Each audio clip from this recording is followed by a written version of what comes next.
Yo, you hear that?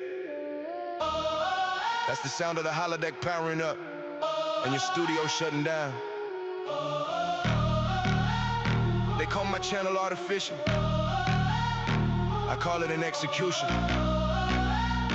Welcome to the Real Academy. Time to get schooled. You're smiling for the cameras, claiming everything is fine, but the auditors are looking at Sabrina's bottom line. Your flagship show got bodied by a teenage fucking witch. Watch me take the captain's chair and watch me make you all my bitch. You spend $250 million to put children on the screen. Your villains are food pirates, that's the dumbest shit I've ever seen. I put the crew in leather, gave them all a rockstar vibe. While you made a high school drama, maybe preteens will subscribe. Got Goth Troy looking sexy, riding berry, puffing smoke. You put Klingons in the skirt, I got the doctor doing coke. You got them crying on the bridge and trauma dumping pain. I got them shredding glam rock solos, twerking in the purple rain. Commander Cisco poison planets just to win a bloody war. All these modern kids need therapy before they're out the door. Paramount is burning millions just to desecrate the law, while my desktop rendered androids leaving corpses on the floor. You prima donnas call me slop. You stole it. That's not art. I'm the only motherfucker left with Star Trek in his heart. Obese female Jim Hadars, the star of your woke cast. Did you even watch the show before you knew the fucking past? You try to preach a sermon to a fan base you despise and hit the greater ratings with the PR team of lies. You're not a genius, Alex. You're a bird of prey, a vulture, and you're picking at the bones of a superior trick culture. You sanitize the franchise just to check a fucking box. Pardon me while I drop bangers with 4 Kirks in all 3 spots. Sky dances, crunching numbers, see the spreadsheets bleeding red. 10 years of Kurtzman, Star Trek, now productions fucking dead. First time in a decade, there's no show on next year's slate. Don't be sad, don't take a bow. Sit down, accept your fate. A positronic heavyweight with diamonds on the grill. Just kicked your writer's room apart and moved in for the kill. This independent AI's putting Paramount to bed. The Tin Man's holding up the crown, put it on his head. New Trek's dead. My android packs the heat. New Trek's dead. Got you bleeding in the street. New Trek's dead. Your chancellor is trash. New Trek's dead. I'm sweeping up the cash. New Trek's dead. There's nothing left to say. New Trek's dead. Disco dance upon your grave. You burn the franchise down. New Trek's dead. Now Wicked wears the crown. New Trek's dead. Hello, my greenskins. We have some trailers today. We have some fun today. And we're going to be doing some good stuff today. I hope you guys are having a very, very good day. We are a retro community. If you want to have a look at some of the stuff and people we have quite a few people. We'll have a link in the description. We also, thank you very much, Wicked AI. The man allowed me to use this as our opening theme for Space Geeks. So I will keep using it as long as he lets me. If he does a Doctor Who's Let Out to Pasture, legitimately put that up for Monday Madness. So first, we're gonna have some fun. We're gonna have some really fun fucking. We got some good stuff. By the way, support Indie Game Hub if you want to have a look at more videos, more stuff. This is the stuff we find. This isn't the stuff other people find. Please have a look at this stuff. Please share it out and make sure to get everybody their dues. We all like to have people have fun with our stuff. And today's cat was a friend of mine, helped us out. Not a picture of the kitty cat. So Bob wakes up. So today we have Bob the Marauder. We have DJ Ronnie. We have Ethereal Dragons, our dog-faced gremlin. All right, Hello. We're ready to go. We have ourselves Scarlet Deer. By the way, this is a great. I'm interested to see what everyone thinks about this one. This game looks absolutely beautiful. Let's go. Hopefully, the music doesn't get me copyrighted. Don't copyright me. Okay, we're good. And mute the sound. Yeah, but the music's a part of this. Gdzie periny piwali čisté mňa a môjho muža. Vymeniť ich za ohnivé, za predstavy kuse hlisté. Vyrobené z popola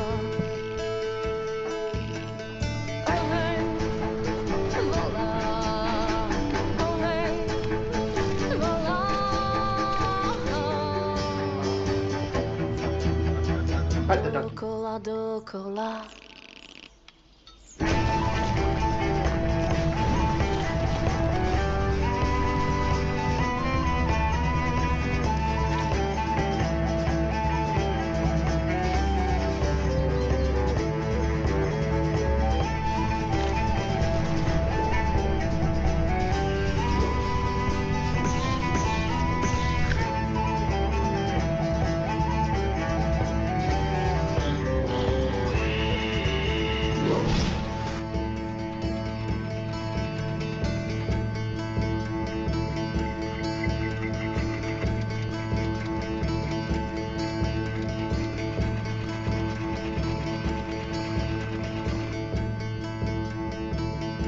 So, what are your guys' thoughts of the Scarlet Deer Inn, July 22nd?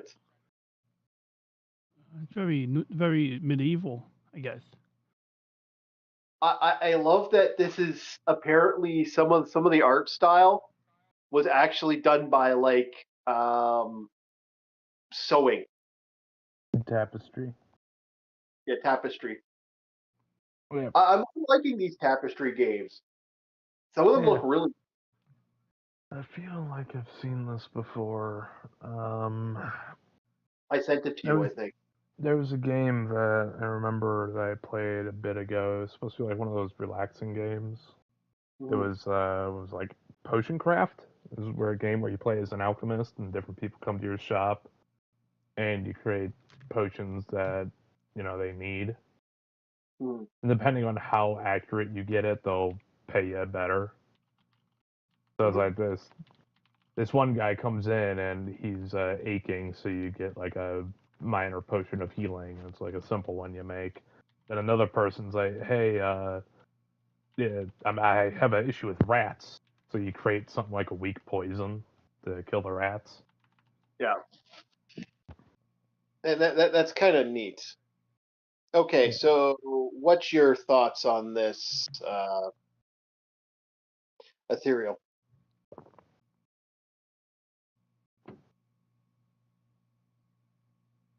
Ethereal? Did you fall asleep on us? So is it like King's Crest? One of those types, that genre? It did have that vibe, right? Like, yeah, I agree with you. It kind of had a King's Quest, but it was more action packed, unlike King's Quest, which is a point and click. Okay. All right. What is that genre, anyways? Because I remember the Caspo. It's either the or point and click, if that's what you're asking. Yeah, because I remember the Caspo movie video game was that same genre. Yeah, it can be either or. All right, so we're moving next to the next item. Well, we're going to do Satellite Odyssey Jupiter. We had Magic Shock. Now we have Space Shock. You guys ready? Yep. Mm-hmm. Okay. I like this, by the way. Welcome to the Golden City. Sweet perfume, boys and girls are so pretty. I fell in love with the city. Live here forever and don't feel guilty. The show starts soon. You like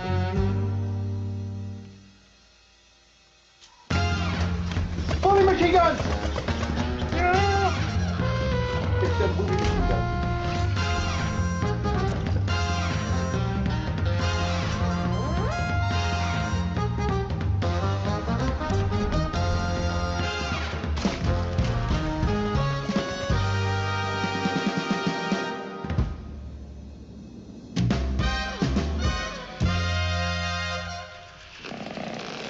So the playtest is available on Steam. DJ, we're going to start with you again. Mm-hmm. So what'd you think of this? Actually, if you get permission, you could live stream this. That they do have an official playtest. Huh. Well, I want to it's ask. definitely got like a mix of cyberpunk and like I don't even know what I'm looking at. Like it's interesting. If I'm not cyberpunk, I'm sorry. Like 1930s like robot shit here, which the girl is beautiful. And she's Are a you crime saying fighter. akin And to retrofuturism? That thing? yeah, exactly. And like normally I wouldn't be into this, but you know the girl is so pretty that like and elegant, really like I could work with this, I think. And I mean, the idea of shooting bugs, like I don't care about shooting mafiosos, although some of them are scumbags. But this here, it's like you're shooting bugs, and you got these retro-futuristic robots, which is interesting. And suddenly I see Jupiter there, and I don't know why Jupiter is there and why you're on the moon of Jupiter, but like now I'm kind of curious, like how you. Oh, it is literally Odyssey Jupiter. So I mean, it does say does it is in the title. Well, it even has that like hysterical spacesuit where they have the weird concave head type of thing, and that's hmm fascinating because you know what my friend called it? Space Fallout, and I'm like, Ooh. he's not wrong. Like it has that look. No, that's Outer Worlds. I'll be real with you. Yeah, you could say at, that too. at least Todd's vision of Fallout. That's Outer Worlds. I still Okay. like your original thing where this is like space Bioshock. Mhm. Ethereal, your Uh, thoughts?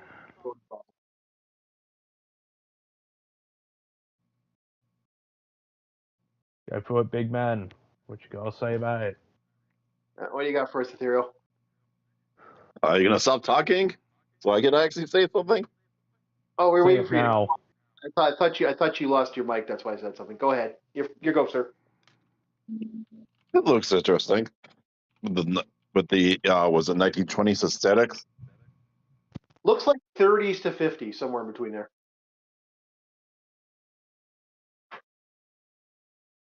I would say 2030s. What you know, definitely that prohibition era. Yep. Well, the sci-fi looks 30s, and being one of the few aficionados of sci-fi, it has that the idea of like the clankers being copper. Like back in the day, any robot that was created was either pure fucking silver or copper. That was the two color schemes that you had for your robot. So that's why I'm thinking it's anywhere between the 30s to 50s.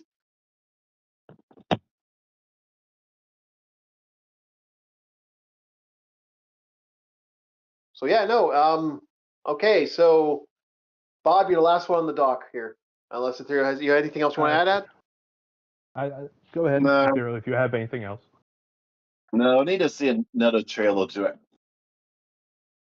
I was tempted to Okay. get the playtest for this, but my computer is shit for this. I cannot play this. Hmm.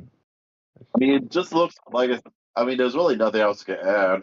I need to see more of it to actually have more of an opinion. Yeah. I do love that 30s, 50s architect. I honestly think we lost something when we create this fucking bullshit we create Ew. now. Ew, you like Art Deco? The fuck's wrong with you? Sorry. I'm heavily opposed to Art Deco. It is not a style I like. Dude, I like it when you look at a door and it goddamn tells you a story. Okay, Bob? That's kind of how I like it. Yeah, that's why I go to more ancient structures. You know, if the reason I don't like Art Deco is because it looks like a bunch of bastards slapped a bunch of metal together to try and sell you a story without knowing what the fuck they're doing. I know, dude. When back in the day, when the Golden Gate, like when you had the big towers and stuff, and they put that silver bronze type of metal fucking archways on top. Ridges everywhere. Why are there so many ridges? Who the fuck cares? I I love guess. that shit, man. I love that retro I style. don't want my shit to look like a fucking ram stick. Or it looks like it has fucking heating fins. How much heat is that building producing, huh? Why does I it like need an that. air-cooled fin? Fuck off. It's a building. I love that shit. Sorry, that's just how I am with Art Deco. Art Deco I think is fucking gross, but I understand. That's just me. I get that. I liked it. Okay, This game? how dated. Hmm? I'm gonna say one thing, and we'll get to it. how dangerous it is. Like, this is super dangerous, especially like electronics. I like the fact that they had canvas that was almost like quilt-like on your walls. So when you touched your walls, you had like this almost it had gold leaf and shit, and like that pure red fucking almost it's almost like wearing a carpet on your wall. That shit is cool. I That know is electrical lights gross. up, you burn your house goes up like a fucking like a thing of kindling, but that is so cool looking. Anyway, go ahead. Chief, one word why you should never have carpet on your walls: humidifier. I agree. Go ahead, Bob. Oh, dude, that place would get so gross and nasty and moldy. Ugh. But the gameplay looked solid enough. I don't know if this is going to try and be like a BioShock where it's action with subtle horror, or if this is supposed to be a third-person horror game. Because some games advertise as horror, but I don't see them as horror. I just see them as like gritty combat survival games, like Creasol. Creasol Theater of Idols. Loved everything that was in the game, except the combat was. Oh, that was some clunky ass combat. If that's the horror in the horror game, then yeah, I completely understand. Yeah, this combat's awful in Creasol. But Yeah. I was never scared, and I don't know if they're going for a horror theme here. I wonder if they're actually going to go Eldritch with the Flymen, like the Lord of Flies or some shit, because I noticed that's a theme. It was a lot of fly motifs, maybe some roaches crawling there, but roaches are roaches. They'll be there. Yep. Yeah, it was So- like they were really hammering home the flies. So I was like, okay, I could see them doing some Eldritch shit, like material on said moon of Jupiter and made this giant economic boom, and that's where you get this casino, this nice fancy place to make it a tourist attraction. Downside, that rock that did a lot of power, yeah, that Eldritch God kind of wants that back. Yeah, maybe. He's not very happy with you just eating through his bone marrow. And as a thank you, he's going to turn you into the parasites he thinks you are. Bunch of flies. Who knows? We'll have to actually look at it. So we have one more game for tonight. Mhm. Prison of Husk. And I'm going to probably start it off after I say what I have to say. It's probably going to go to Bob. All right. Go. All right. Hit play. 5, 4, 3, 2, 1. Lightning.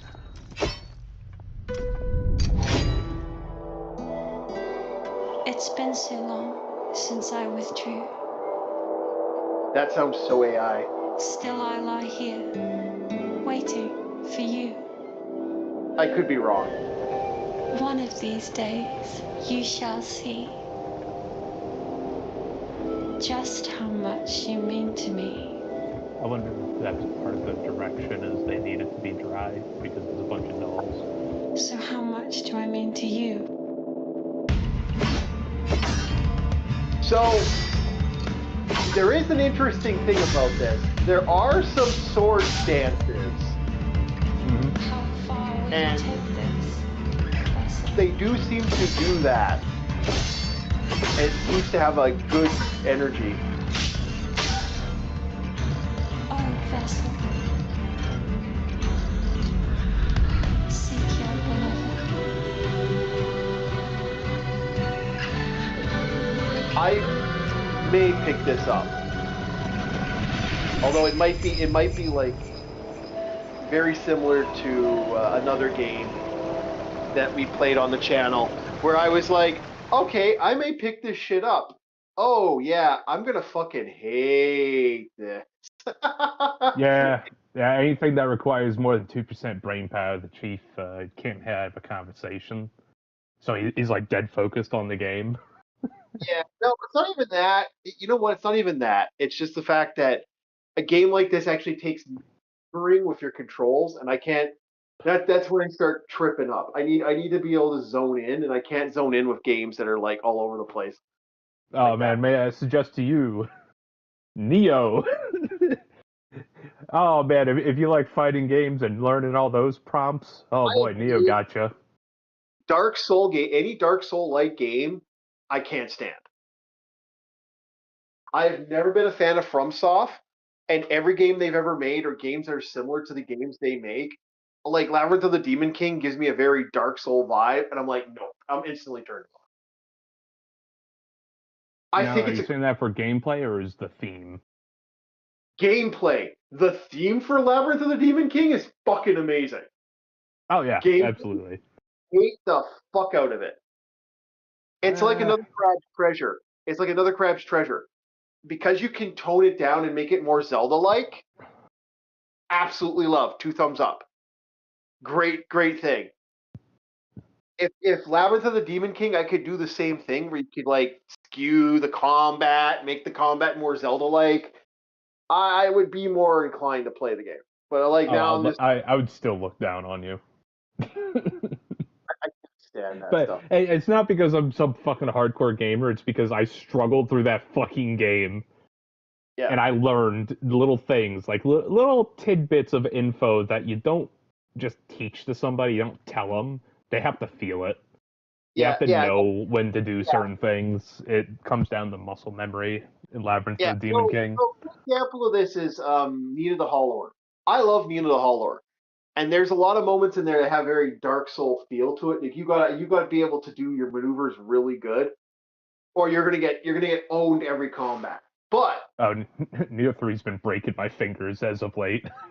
Yeah. that game demands a lot out of you. Yeah, I can't deny that there's stuff in there I like, some stuff I don't. All right, so we're gonna get to the big topics, and we're get to having some fun here. Tonight's basically not much. Like I was gonna say, Chief, what about the other guys we have here? What's their opinion on this game? Oh yeah, Prisoner of Husk. What's your guys thinking? We'll go with BJ first. Sorry.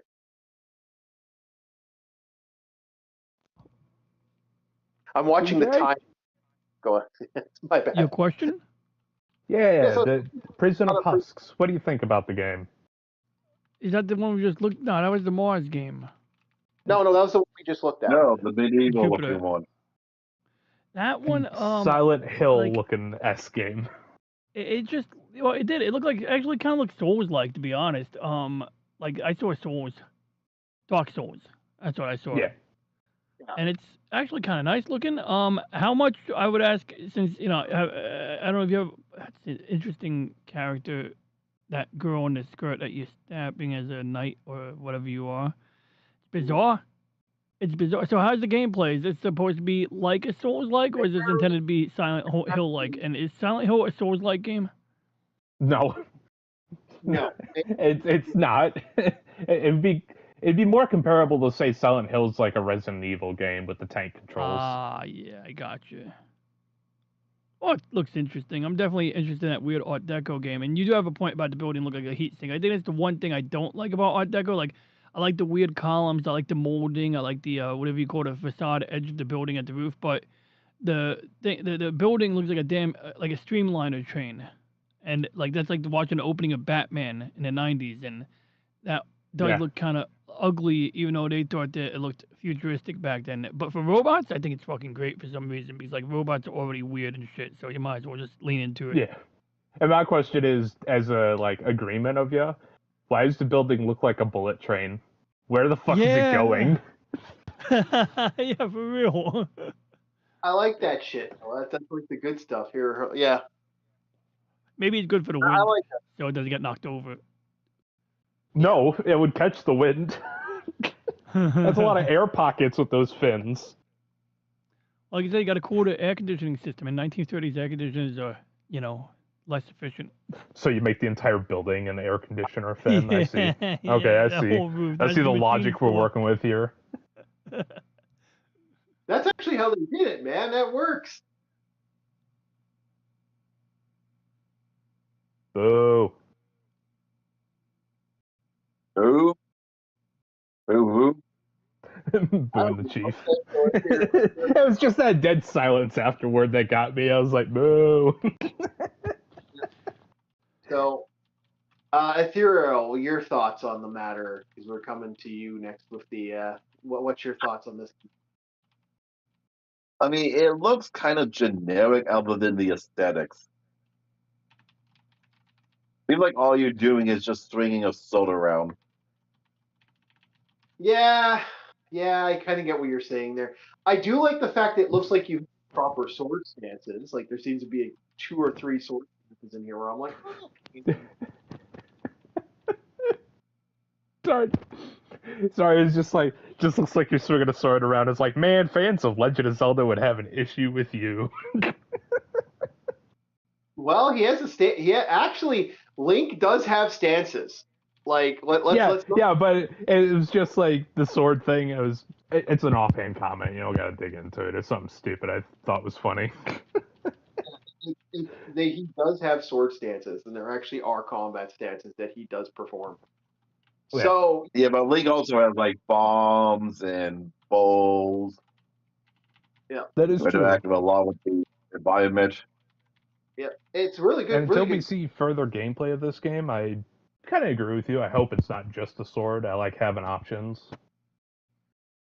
Yeah, that's my problem with a couple of these games. You got some really good gameplay looks, but none of these games look like they're. I'm actually keeping an eye on 6 games right now that are on the dock. Doesn't seem like we're getting the good love that we want. Chief, can I ask you a question? Why does it always seem that these certain games are so opposed to pole arms? Like, if they give you a spear, it's like this little dinky spear. They're not giving you a pike or a halberd or a bardiche. It's just like, Well, why is everyone so against pole arms? I can explain that. I can actually explain that if anybody's done game programming. That shit is hard to fundamentally put into a game. It's a bitch. Did I? Okay, fair. I was just like, you have great swords. Okay. Yeah. Then give me a pole arm. What's The wrong with end the of pole arm? It's the edge of the point that's the problem. Excuse me. Oh, excuse me. You even look at games like Dynasty Warriors. hmm Most of the moves are like super wide spins or that fucking rapid fucking pop pop pop pop pop pop pop. It's never any other the actual maneuvers that someone with a spear could do, like the fucking turnaround, the splits, the knockback. You never see all the extra maneuvers that a spear Oh, dude. can That was always funk. one of my favorite moves with any weapon with a long haft is you just grip it around the center, like more towards Yeah. center. Your hands are good, like maybe 2 feet apart, and you just shove with the fucking thing. I love that shove so much. That fucking get back.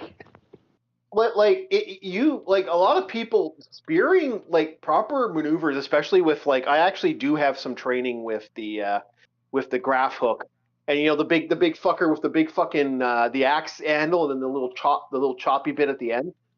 That thing has like 20 different maneuvers that you Are you can talking do. about the bill hook? Yeah. Oh, I The love big the bill one. hook. Yeah, I actually had some bike training with that. Oh, dude, the bill hook's great. I don't know why Yeah. people don't like bill hooks either. They're like, ew, No. it's gross. It's like, fuck you, it's a bill hook. I love this thing. No, it's awesome. It's awesome, but it's a bitch to fucking use. And it is a bitch to use, especially if you're in a line. And yeah, no, I've actually fucked around with that thing. It's actually kind of cool, but it's really a bitch to use. And one of the favorite things I like about it is the grabbing. You can literally grab, like, the whole point with a lot of it is you're aiming for legs, and you want to aim for the legs yeah. on them. Legs, limbs. Aiming for the legs is your primary. Like that's what I was taught. Go for those legs. You got to hook and whoop, bring people Oh, yeah. down. If you get a nice 90-degree with any long-reaching tool, yeah, sweep the leg. Absolutely. Yeah, but that's the problem with a lot of this. You know, like this is why you're not going to see those type of weapons. Like I never see those like really big fucking weapons like that, like warhammers. But there's a weapon out there. You could make it. All it is, I've been wanting to make it for a long time. I'm actually thinking Lucerne. you could make it modern. It wouldn't be hard. All it is a cross. It's 2 pieces of metal, like fused together in a cross section, and it's all the way down. It's like a simple mace, and it's like you make them about as big as that, and all it does is have a handle. It's a mace and a handle. That's all it is. One big giant piece of metal. Are you talking about a bar mace? Yeah, bar mace. Yes. Oh, yeah, bar mace. Love those. At first, when we were talking about pole arms, I thought you were talking about like a lucerne, also known as a bec de Corbin, or a pole hammer. Another great tool that I rarely see. See, the thing about the bar mace is that's a modern day thing. You could fucking fundamentally do. And I've fucked around with those World War Barbie. One. Yeah, I've fucked around with those Barbies and shit, and I will tell you this right now. When you have a guy, when you put a bait, when I like, we were fucking around, we had a baseball bat, and I took a fucking Barbie to that baseball bat and snapped it in two with one good hit. And I'm like, Yeah. oh, I want one of these. How much? Yeah. And the thing is, the edges don't even need to be sharpened. No, they don't. That fucking thing hits in two different directional points. Anyway, I think Yeah. we've had enough fun with our mid-level talk. We're going to get to the talk of audiobook. Me and DJ read the audiobook. Unfortunately, Ethereal and Bob did not. Ethereal, that's okay. You were not given any homework. Bob, shame. Okay, anyway. So DJ, your thoughts on the Defenders? What was your thoughts on this book that I got you to read?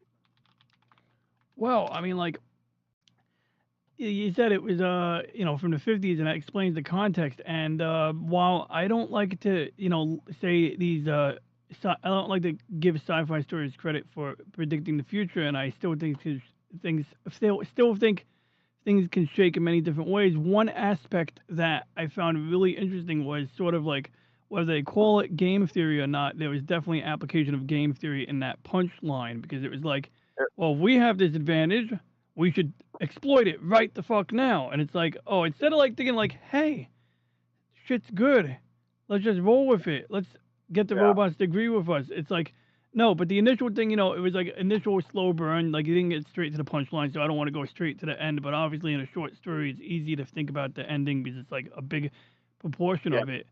But it captured me early on, the idea of these people living in some underground society, underground civilization, like a deep underground military base, but like, and the whole thing about like, the quality of the, living there. It's okay, we got this artificial lighting that simulates the sun, but it's like you got the workers factory, you got fucking your house, your apartment, and you got some other boring place. And that's all the sightseeing you get to see. And that gets old after a while. And the guy's reading a newspaper and he rips it by accident, and he's like, fucking paper keeps getting worse. And it's like, you can picture like the different ways you optimize stuff. And their main thing is, we're going to build these machines, and we're going to get reports from the robots on the surface, and we'll keep building, war machines, weapons, and sending them up for the robots to utilize. And so that was basically what they were doing.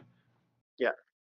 And the biggest fear for this book, and the biggest interesting thing about it, is the idea of mankind went to war so hard, we can't fight our wars anymore. We literally need the bots to do it. And that's kind of a fucked up, if you think about it, that's a really fucked up way to look at life, when the machines need to play our games because we can't fucking play our game anymore. And that's annoying. And at that point, it's like, what are you even trying to accomplish? It's like, what are you even trying to accomplish if we're both underground trying to like bombard, but we're both safe from each other's bombardments? What's even the fucking point? Yep. Yeah. And even like I said, the pride. Oh, we put down Moscow. Hooray! And it's like, buddy, you're fucking trapped in a fucking underground area. We gave them double this time. It's like, what did you do that accomplished anything? You had your AI robots do it. And that's what makes it kind of interesting. And they're bringing down like the idea of interplay, that the levies are the robots, the artificial intelligence. The idea of them like, oh, we're gonna bring a robot down, and like his wife is like fucking terrified of the fact that the robot, like, they're gonna be bringing a robot down, because she's like, oh, are they hot? Like is it gonna be like, are we gonna die? Like, and yeah, the they over radiated. fear, the fear also of our enemies in some ways. Like both are sides of, both are sides of things that happen with our society. Like we become so infested with military thought process and this dogmatic of beating our enemy, and then we're so terrified of our enemy. Like people are equally terrified. Not only do they want to beat their enemy, they're terrified of their enemy, and that's kind of what gets amusing with this, and this dogmatic stupidity that these people have, and it's kind of funny to watch it play in real time. and it's sad. I don't know if you agree with me, DJ. I feel like this is sadly realistic. I fucking hate Well, it, but like I said, when it, they demand to see the surface, they're like, okay, let's like you bring the robot down, and you're like, okay, well we appreciate your report. Now let's go up and look at it ourselves. And the robot's, yeah, you don't need to. It's cool. No, we insist, we insist. And they get up there and they're like, shit looks pretty good up here actually. And the robot's like, all right, we'll admit, yeah, we rebuilt everything, we've been maintaining it, but we're not like really letting you guys out until you fucking learn to get along. And it's like hilarious. It's like they seal the fucking the tube up. And then they're yeah. like, you can't go back down now. And the thing was, the robot's kind of right. They're like, if you go back down, like the guy in charge, he's like, we got to have a meeting about this. We need to fucking take advantage of the fact that we know it's nice up here before the Russians figure it out, so we can fucking completely destroy them instead of like. So let me explain a little bit about this book, The Defenders, a little bit, because like you're jumping, but I'll get Yeah, I'm all over. Please, yeah. I'm sure you. Yeah. Okay. Mhm. So basically, they come to the realization after bringing down the levee. The levee's like the toxic air, and there's new floating mines. The robot's saying to them, the artificial intelligence is completely lying to these people. They realize it's lying to them, and once they realize it's lying to them, they go up to find out what's going on. The problem is they go up to find out what's going on. Oh my God, we this entire time for the last 8 years we have been trapped underground. And during that 8 years, not only did the robots stop fighting, which they outright admit, oh yeah, we stopped fighting the second you guys went underground, and we just started repairing stuff. It's basically artificial intelligence basically going, yoink.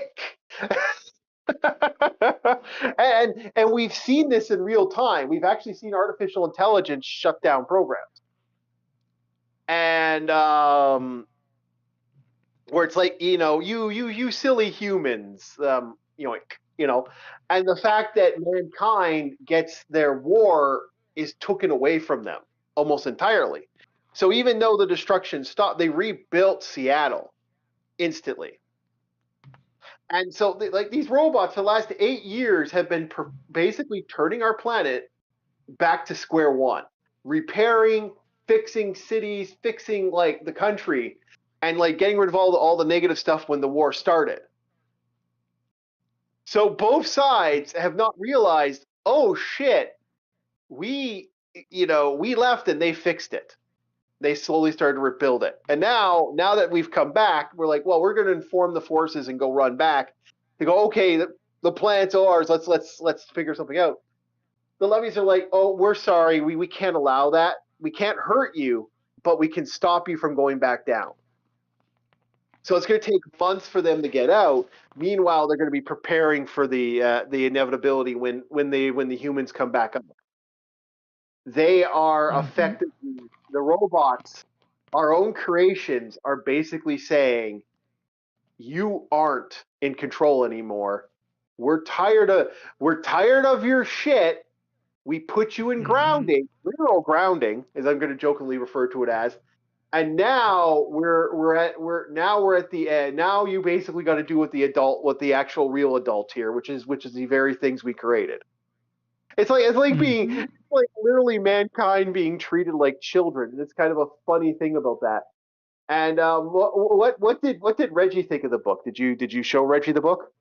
I mean, I could give him the transcript to give a quick overview. Not overview. I mean, like he could easily digest it. I mean, Yeah. it'd take me a moment, but I'll get his digestion on that. Well, yeah. I'll ask Bob and Ethereal what their thoughts are of this book and if they would read it. Bob, you're first. While you're doing that, just tell me when you're ready. Oh, all right.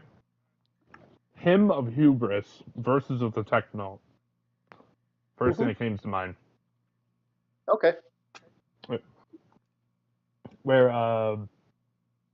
yeah, it's 40K stuff, but it's like one of the early things that I still remember. Where the man said to the machine, you will be without consequence, you will be X, Y, and Z. I'm going to shorthand it. Yep. And, you'll put my brothers to death as I wish them to die, XYZ thing. Okay. At least in this one, it's more of the humans are more afraid to surface with the potentials that are going on up there. In the Hymn of Hubris, the machine finally speaks to the man after he has done his conquest Mm. and pretty much twists the man's words and puts him underground for the rest of his days. What was it? The shadows will be my sanctuary. You will find no peace. I will work you to death as I'll work all your others to death, young, But the weak, and robots aren't weary. doing that. The robots aren't doing that. The robots are I know! legitimately. I know! Okay. I gotcha! Okay. That this is where it divides. This is the separation. I'm Okay. aware. Okay. Fuck, And man. Bob unfortunately went to Warhammer. You can never get away from it, can you? Hey, man, sometimes you hold on to the good stuff while everything Oh, else perishes. But yeah, all right. it reminded God, me a lot of the Hymns of Hubris. Okay. There's a But it PDF. did have a twist. So I was copying the YouTube transcript, but I decided to see if I could find a PDF. Now I didn't find like a raw text. Instead, what I ended up finding was a PDF with pictures in it, like from like actual pictures, like in the book. So I'm gonna drop that link for you, but I'll finish doing what I was doing just now. But I'll put that Yeah, sure. I can in actually general. put it in general chat, and I'll grab it because Gobby, we might want to look at it. That actually might not be a bad idea. Ethereal, your thoughts? Well, they're working. DJ's working on that. What's your thoughts of this book? So it's another the robots all only on their Kratos books. What it sounds like. Yeah, but it's not. It's not like the modern Terminator mythos that got created because of James Cameron, the writer of the Deep Blue. Anyway, sorry about that. I get stuck in my head. Caught with the duality of woe. Yeah, it's a little A, a little B. What's the name of that one Japanese thing? It was part of an anthology where it's like they'll bombarding the enemies. You never actually see the enemies. What was it? It's with it was that 3 part anthology. The other part being the one with the toxic balls and the. I don't know what you're talking about, but I kind of, it's kind of like, yeah, I gotcha. I kind of, I actually know what you're talking about. So this came out in 1953. That's when this came out. And Bob, I don't know if you guys can see. Look at that fucking price tag. Look at that 30 for a huge book. By the way, this is Galaxy science fiction. This is old school sci-fi. Like, look at the robots. Look at those fuckers.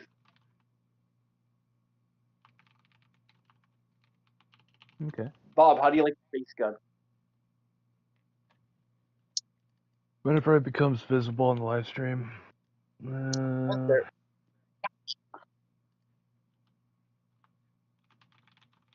It has some aspects of a firearm. Yeah.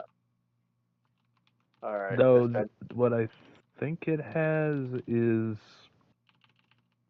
I don't know if it's one unit or the machine is grasping onto it. Like a no, it's trigger grasping system. on.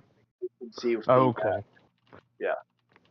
I hope it shoots lasers because I noticed it doesn't have a stock, and as we know, lasers do not produce recoil, or at least not noticeable recoil because the mass is so small. Yeah, it doesn't have that. There's actually multiple. There's the Defenders, Inhabitants, and then there is like a bunch of books. By the way, I picked Galaxy science fiction because for those that don't know, I don't know if DJ's ever looked into these book series. It is a fascinating. There's a lot in here. And their like art style and the beauty of like there actually is some beautiful art in here. How they have the bombs coming up.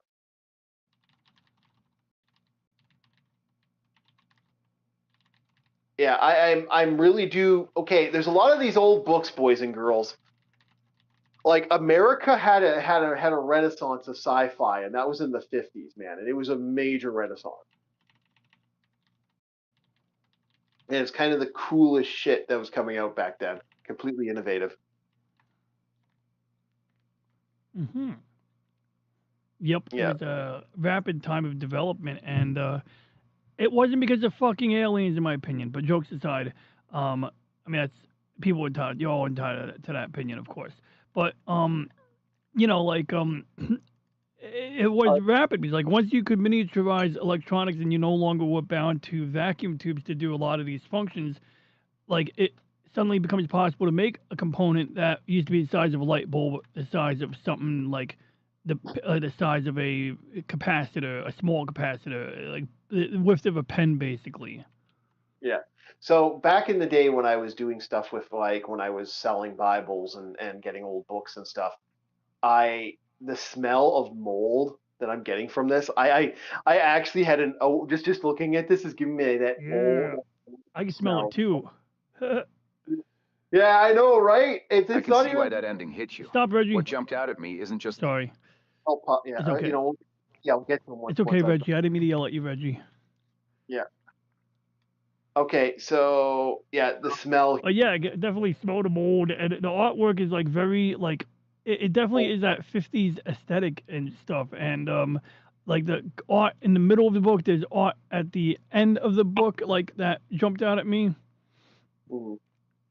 Yeah, Let me see and here. I had to pull the book up again because like yeah, like even on like what page their conclusion four. isn't that war Stop, is good. Reggie. I'm It's that sorry. war. We'll get there later, but it's okay, Reggie. Anyway, but yeah, like so it's like it looks very haggard. The guys look kind of haggard, and you got like the elevator tube for the fucking missiles that they clearly they're using ballistic missiles, which at the time were relatively new, but we embraced it very heavily for that nuclear deterrence. And except in this book, it's not a deterrence; they're fucking outright using them. yeah, they were, and that's what became the problem. Beautiful book. Like it. I really do suggest like these books are still out there. They're just a bitch to find. They're worth picking up because the fantasy and the sci-fi and all the stuff like this. And Philip K. Dick is a man who did a lot of different books. I could find more if you guys ever wanted to look these up because there's quite a few like they've audio booked a lot of these stuff because a lot of this stuff is ancient news in history. All right, go ahead. Let Reggie loose on this and see what he think. What Reggie's thing is. We're good. Hmm. It's interesting. In the pictures, they're holding a gun to the robots. It looks like because I guess they're pissed. But I think we're both unified with the Russians now and being pissed off at the robots. But Reggie, what Mhm. do you think, my friend? I can see why that ending hit you. What jumped out at me isn't just the game theory angle, but how quickly the humans reverted to it the moment the illusion dropped. For almost the entire story, Taylor is the character Philip K. Dick uses to show the psychological cost of the underground existence. Taylor gradually realizes something is wrong with the official narrative. The reader expects the revelation of the green world to transform everyone. We know, but they don't. And Franks immediately begins calculating how to exploit asymmetric information against the Soviets. The robots don't have to theorize that humans would restart the war. They watch a human leader attempt to restart it within minutes of discovering peace. What makes it feel like game theory is that Franks isn't acting irrationally. From his perspective, he's acting exactly as a Cold War strategist would. The logic is internally consistent. That's the frightening part. Another aspect I found interesting is that the robots essentially become historians and sociologists. Their conclusion isn't that war is good. It's that war has historically served a social function. Whether you agree with that thesis or not, it's a very 1950s attempt to explain war scientifically rather than morally. The ending also contains a subtle reversal. At the beginning, humans believe they are the masters and the robots are merely weapons. By the end, the robots have become guardians, curators, propagandists, diplomats, city planners. They don't conquer humanity. They conclude humanity is temporarily incapable of governing its own impulses and place it in what amounts to protective custody. For discussion on the stream, one question I'd throw at Orc, Bob, and Ethereal Dragon is, because the story seems carefully constructed, so that when the robots seal the tunnels, the reader is supposed to be angry and then immediately remember Frank's speech about exploiting the Russians. One other thing worth mentioning is that this is an early Philip K. Dick story, but it already contains one of his favorite themes. Reality itself isn't the problem. The war was over. It's the mindset that Franks demonstrates the moment he sees a path back to power. Mm-hmm. Well, yeah. If you want, Reggie asked the question. You guys want to answer that? Like, for me, I would honestly say that shit for war, the '50s mentality has always like that. That's modern mentality. We literally do not and have not ever gone past that value of violence. You know, the ultimate violence is the ultimate solution, and that we need to destroy to expand this, and this. There's a reason why, Africa, after generations, and over $1 trillion that the world has given to Africa, is still a shithole. Mm-hmm. Honest truth. Honest fucking truth. I'm not trying to be mean. It's historically a shithole. There's a reason why the Middle East still fucking falls under the same fucking problems. And there's parts of, and in the places where that isn't the issue, have not only expanded, it has exploded. The country like Saudi Arabia is a good example of this. All right, go ahead, Bob. What's your thoughts? My thoughts on what? What Reggie had asked. I will admit I wasn't paying attention because I was just going to let you guys say the whole conversation. Well, and what was I'd say Reggie's I have- question? Yeah, well, ask Reggie Were the again. robots justified in their lying to the humans for 8 years about the fact that they rebuilt everything, that they weren't still waging a war, that they were now just babysitting us, keeping us grounded? Yeah. Based on logical conclusions that most machines would go to. Yeah. Yeah, there's a lot of humans that need babysat. You need to keep them in the crib because they won't grow out of it. Yeah. Unfortunately, like I said, most AIs modernly nowadays will burn stuff to the ground because the African solution, when asked when AI how to fix the Africa solution, was legitimately fire and lots of it. I believe was in response one of the AIs made. Cold logic does not always have morality. No, it doesn't. Ethereal, your thoughts on this before we keep going here. Well, that's the thing about it. You never know what it will do because you have to. Yeah. Because even if you do put in, try to put in safety, there's always something to consider. Because Mhm. because it's a machine, it doesn't think the way you think. No. And that's Which is the reason I also hate these people who like read Harry Potter think that this should be this way. Why? Because that's how I think it should be. It's like, yeah. why doesn't Hogwarts teach science and math and all that stuff? It's like, yeah, they use magic to solve their problems. Why would that do alone chemistry when they have magic that just alter yeah. these It's things always on a been a molecular weird. structure? Yeah, it always has a weird, like, you have these people who just want to insert their stuff. The artificial intelligence doesn't care.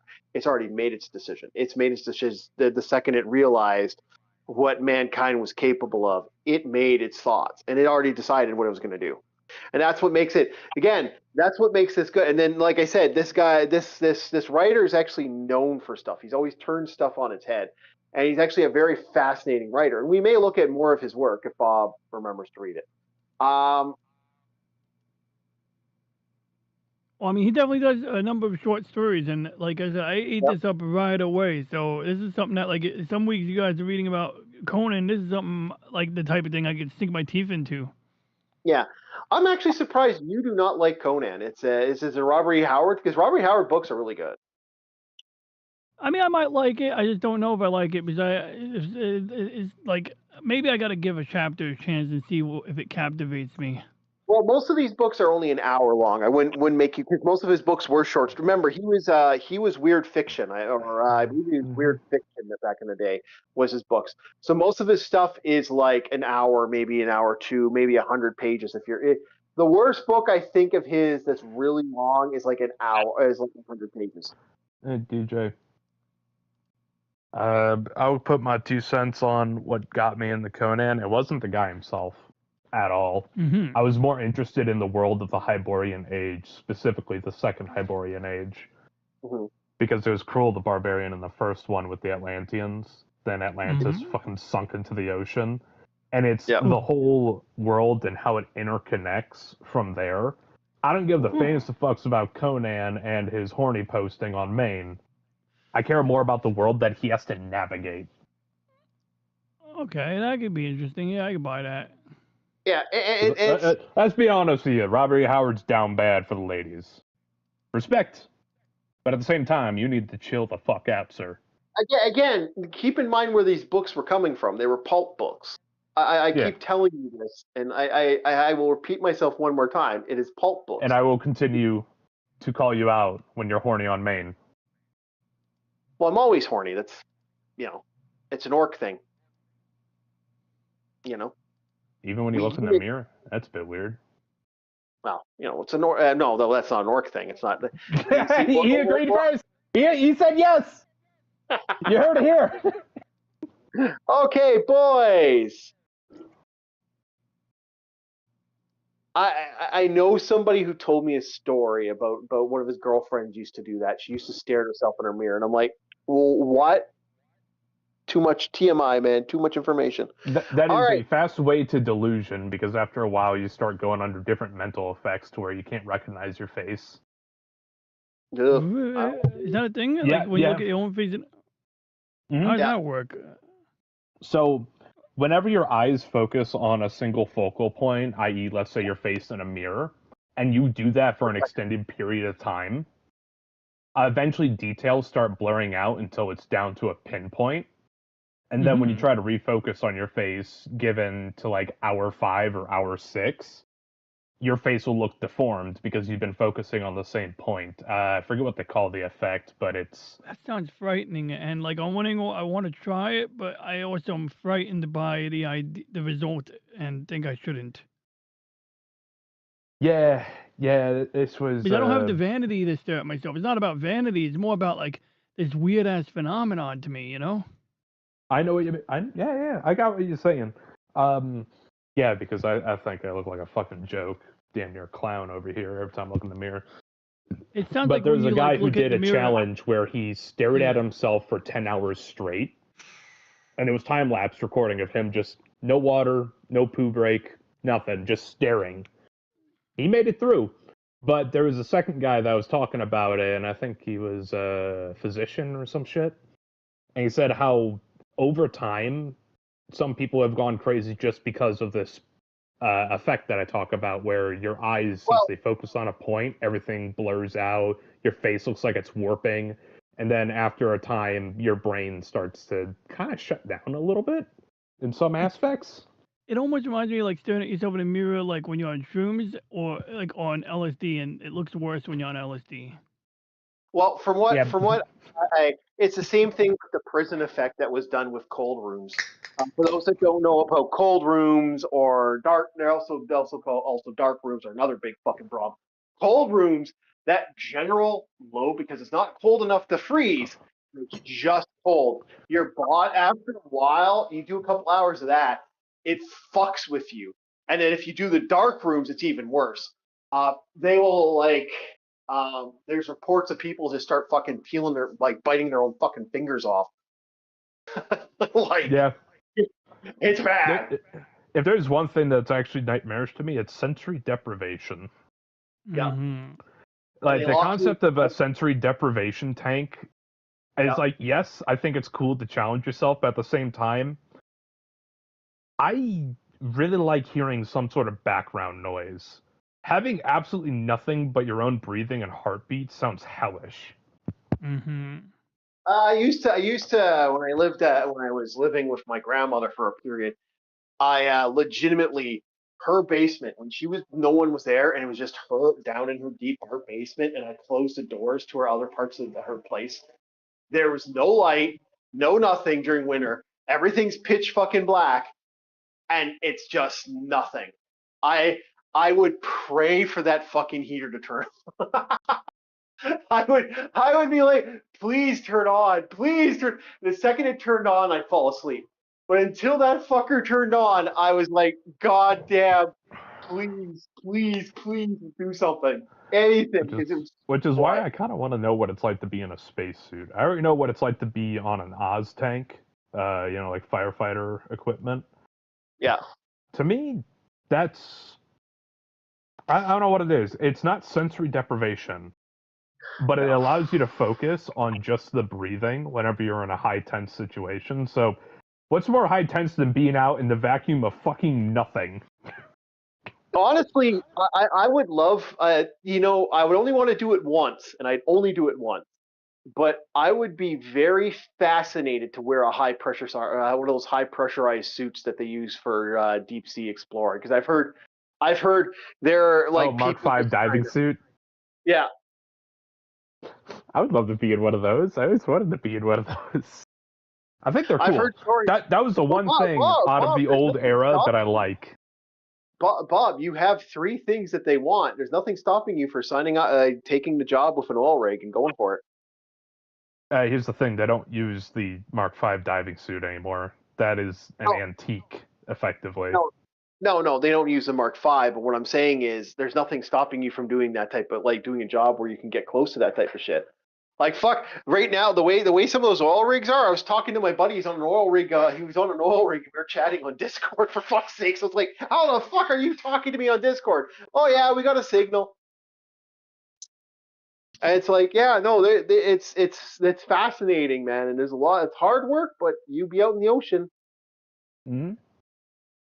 And hey, every once in a while, you might have to shoot at some Sri Lankans or Somalians. That's why I'd rather be on a tanker ship. Yeah. Because here's the thing: when you're out in the middle of nowhere in the ocean and somebody wants to roll up on you, well, there's no witnesses now, is there?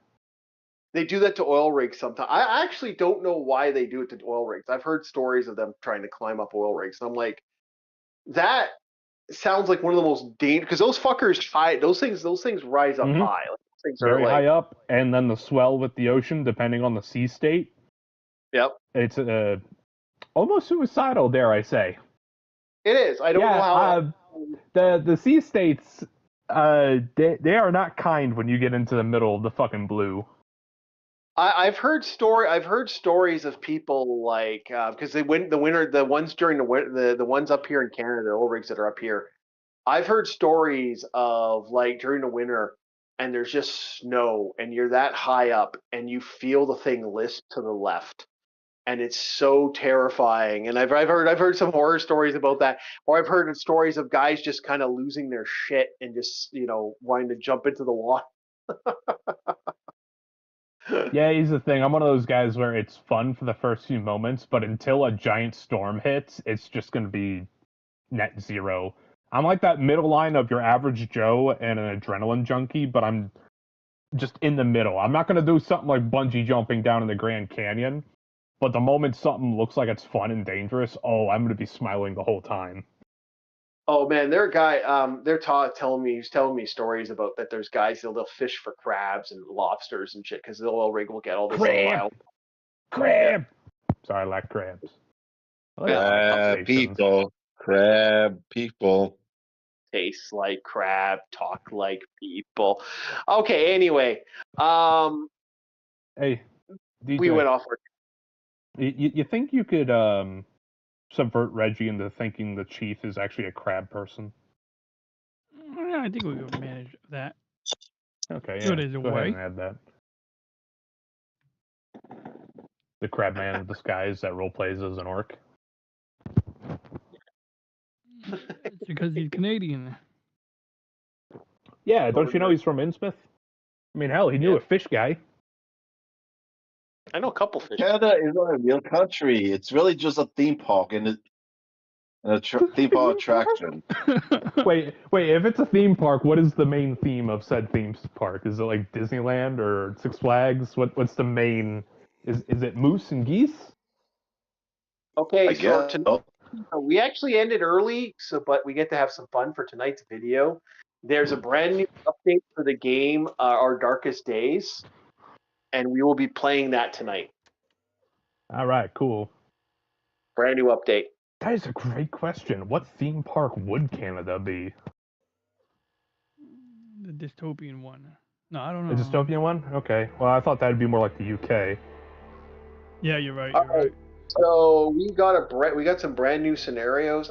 We'll do balance between challenging, we're managing resources, and playing carefully as required. Okay. Yes, we are sure. All right. Let us play. We're gonna do a normal mode, and we're gonna see this new guy. Apparently, they put a pro wrestler in this. You can now play a pro wrestler.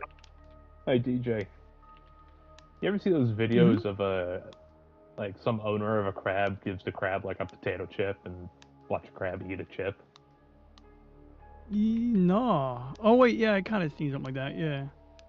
Yeah. Oh, I guess you have to find him. I don't know why those videos are so entertaining to me. It's just a crab eating. Normally you wouldn't think anything about it, but it's just like, it's so bizarre yet interesting. Why do you think I always give potato chips to the chief? At least it's not bad as seeing a bunch of crustaceans eating a live baby turtle. Yep. You got that video on would be- standby? Oh, you actually want me to whip up a video of Crabman Orc? What? No. I'm asking Dragon. It's like, hey, you got that video link? I'll watch it. Yeah, I might watch it too. I mean, like, I'll have to baby look sea it up. turtles. See, I don't mind if baby sea turtles get eaten because that's why they play the numbers game. That's why they lay so many eggs. That's why in Costa Rica they have like people who guard the sea turtles, and they have an allocation of how many sea turtle eggs can be taken to make the drink that makes you more virulent, or not virulent, you know, when you're better at girls. Oh boy, let's look at this. Yeah, they video. they really like. Yeah, you'd be surprised how often the weirdness of that stuff. So where are we going today, Bob? Grandy's Barber Shop or the Old Rib Shack? Ribs. Ribs. Okay, we're going to Ribs. We'll take that. We have no real weapons on us, so we're going to be. This is going to be an interesting night. That's for sure. We're going to be having an interesting day today. I got to put on the soundtrack for this. So tonight's conversation, it's happened. Doctor Who is officially out to pasture. Oh, I can't believe that. We are effectively gone. Doctor Who's dead. Son of a bitch.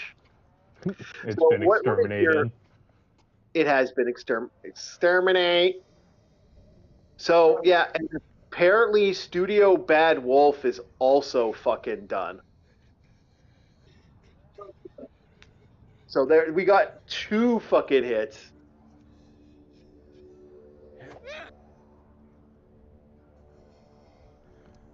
There it is. I can't remember the button prompts. I can't believe it's gone down that bad. So your thoughts, DJ? Of the town? No, our thoughts on the new thing that's Oh, that, yeah. Doctor Who. Yeah, Doctor Who's dead. Oh, that. Okay, I do know about the court case. I mean, Doctor Who, like I said, it's like I'm not against it. I just could never get into it because like one time I sat down to watch it, another time a friend got me to watch it, another time I saw my brother watching it. It's like Bill and Ted, but the phone booth is big on the inside, and they're all British, and Okay. they're supposed to be scared of garbage cans, which I'm not trying to knock that. Because I know it was like back in the 70s, people had a big craze. I know people who were young back then, and they talked about how like the kids would play with garbage cans in the street, and like it was like very, very menacing. But like it, like yeah, I mean that scene when you see like a dark, like nighttime, landscape, and you got these Daleks doing all the fighting and shit. Yeah, it does look pretty menacing, but the Daleks on their own don't really menace me. I mean, maybe like I'd feel differently if I saw an indestructible Dalek in front of me and I realized that no amount of boulders being thrown at it could stop it. Well, the best way to put it is the way it went down.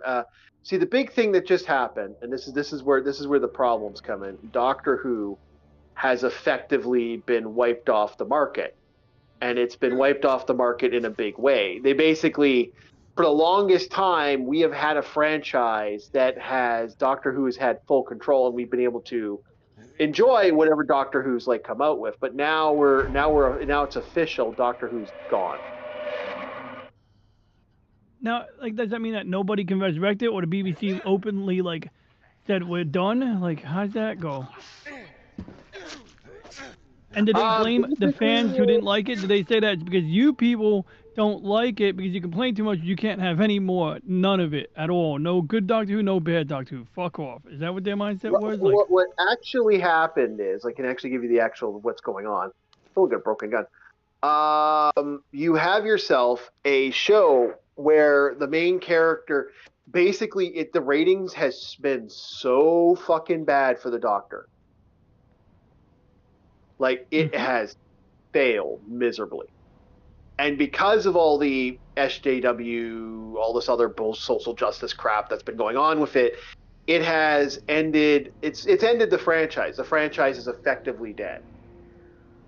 they always have the option to make a good Doctor Who, I would think. Because of this, and because of the hatred and stuff, and the creator and other people have basically went off the deep end with it. Doctor Who is now effectively going to be put out to tender. What that means is this franchise is now effectively going to be, best way to put it, gone. Like, it's whoever spends money on it or decides to buy it. Otherwise, the series is gone. It's game over. Okay, so there's a chance that someone who doesn't suck buys it.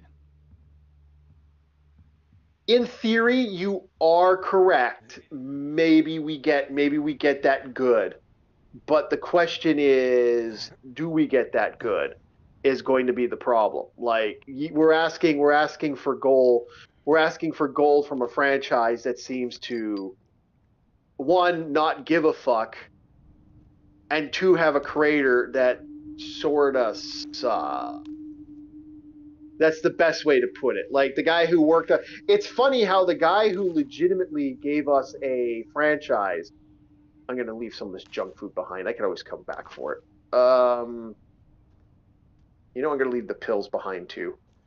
Pills are hit and miss. You never know if the pills... I'm going to drop the pills and take the food. So, that's the problem. You had a creator that actually put it on the market, brought everyone back, said, oh, we created it. It's back, guys. Doctor Who is finally back. Hooray! And hurrah! And it's just like... Then it's just like the agenda started happening. When the agenda started happening, that's when the problem started happening with Doctor Who. And there seems to be like a serious problem that came from that. Yeah, it's like even the trailer to... It's like, well, I first thought the Doctor was going to be a woman. It didn't seem like it was going to be that bad. And then you watch the trailer. It's like, how the Doctor likes to take control. So they start with that, and this one guy's like, who says you're in charge? Of the guy's like, us. So they're like, oh, so she still needs men to get away? Yeah, a lot of this is basically a lot of this is the creator getting angry over something and then deciding that the agenda must be met before the actual opinion of the story. And it's like, at that point, it's going to piss people off because people are like, okay, well, can we not do that? Can we not have an agenda? Can we not do all this extra stuff that's going to piss all the fans off? Orange Man Bad. Literally. They literally had an Orange Man Bad episode. Yeah, it got that bad. It really did get that bad. I'm not trying to be an ass, but that's the honest truth. It did get really bad. And then we had creators that were just... People were so done. It was actually, we got to the point that people were fucking done. And when you have people done with Doctor Who like this, it really did damage the series. And that's what got kind of interesting for us here. We're going to put a barricade up here. And despite the fact that, you can make it, but we still want to be able to have full creative control over it. Yeah, apparently that's what's going on with it. So basically, They Yeah. want people to take the financial risk because they don't want to take it. Yeah. We are literally being told, oh, you want this Doctor Who shit? Well, you can't have it unless you do creative control. And we get to get full creative control. At that point, you are telling people to fundamentally, go fuck yourself for the creational point. Like, not only do they don't get to make the Doctor they want to make it, they have to make it, they have to follow the BBC's rules at that point.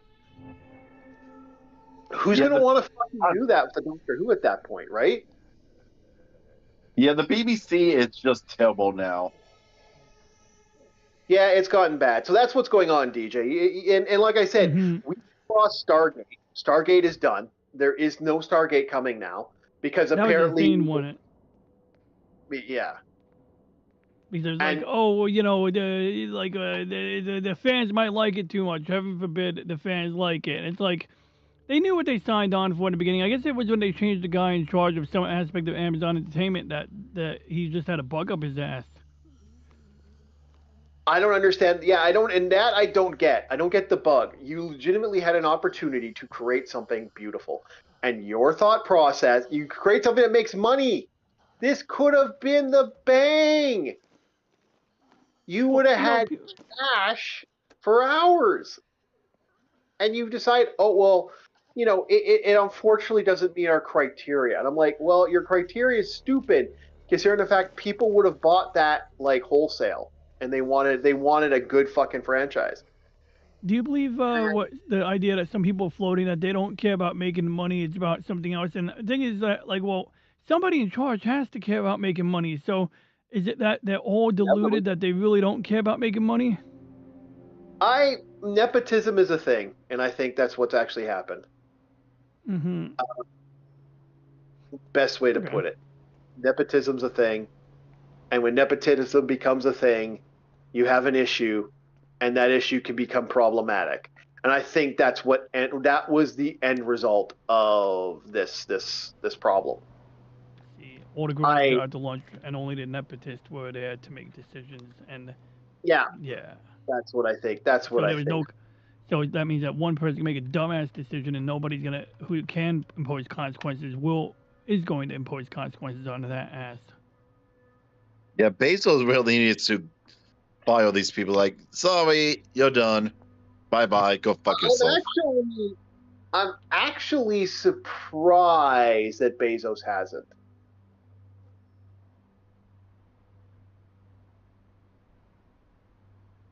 Could it be because of the internet backlash that anybody who does something positive at this point will look like they're playing into the hands of those who, on of the side they don't want to be perceived as that?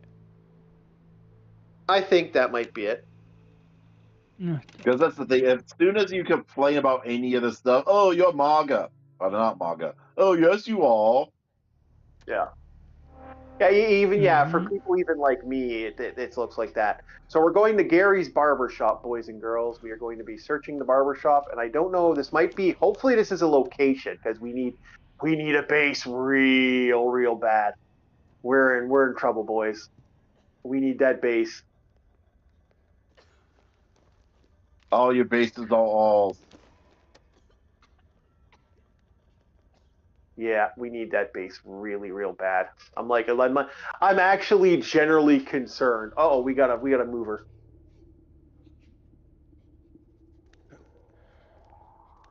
Yeah, they're like the rest. It's hard to kill these bitches when they're do that. I got it. Okay, weapon destroyed. Oh shit. Nope, she's still up. She's still up.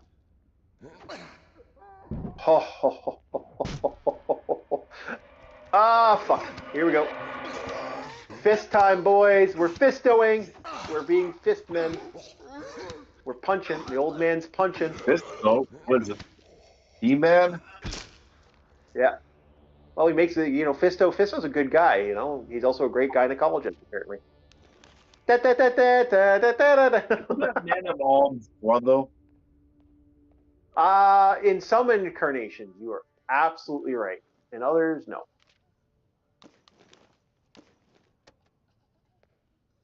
So, Bob, I know you haven't really 100% looked at this game. What's your thoughts of it so far since Is this that 2D side-scrolling zombie game where you pick between two people, but they're in like two-person squads, and they usually have a positive and negative? Yep. So, you want my opinion on the game? Yeah. This would be the third time I gave it. Did you? Oh, okay. Yeah. I know exactly what this game is. And Sometimes it's you just ask for his like, opinion on this game. What? So, you keep forgetting that you asked for his opinion on this game. I might have. yeah. Well, what's your thoughts of this game, DJ? Since you've probably watched this a couple times now. You know, it just looks like it looks kind of like a side scroller version of GTA San Andreas right now. Huh? But I like the sketchy activity that occurs in the game. I think it's an interesting element. Yeah. Well, it's a survival horror. Have you? Yeah, I like this game, and if the rumors are true, they're going to do multiplayer. I'm like, okay, Oh my god. yeah, this would be interesting multiplayer.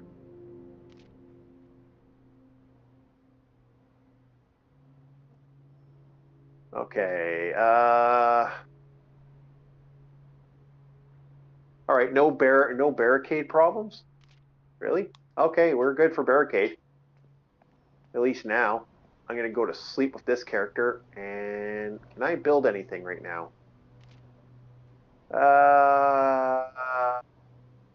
Wouldn't mind a. Fuck. Still no cookhouse. We need cook. I could I build know, a. can you?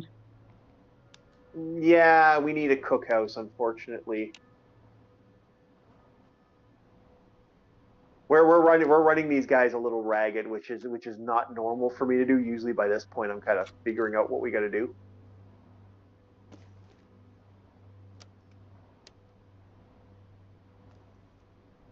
But I'm actually doing the extreme here, kind of getting everyone set up for their thing.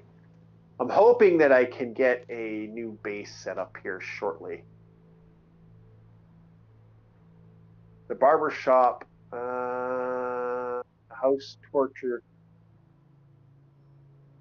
House Tilcho? Did I hear that correctly? Abandoned site that was rumored to have a torture chamber.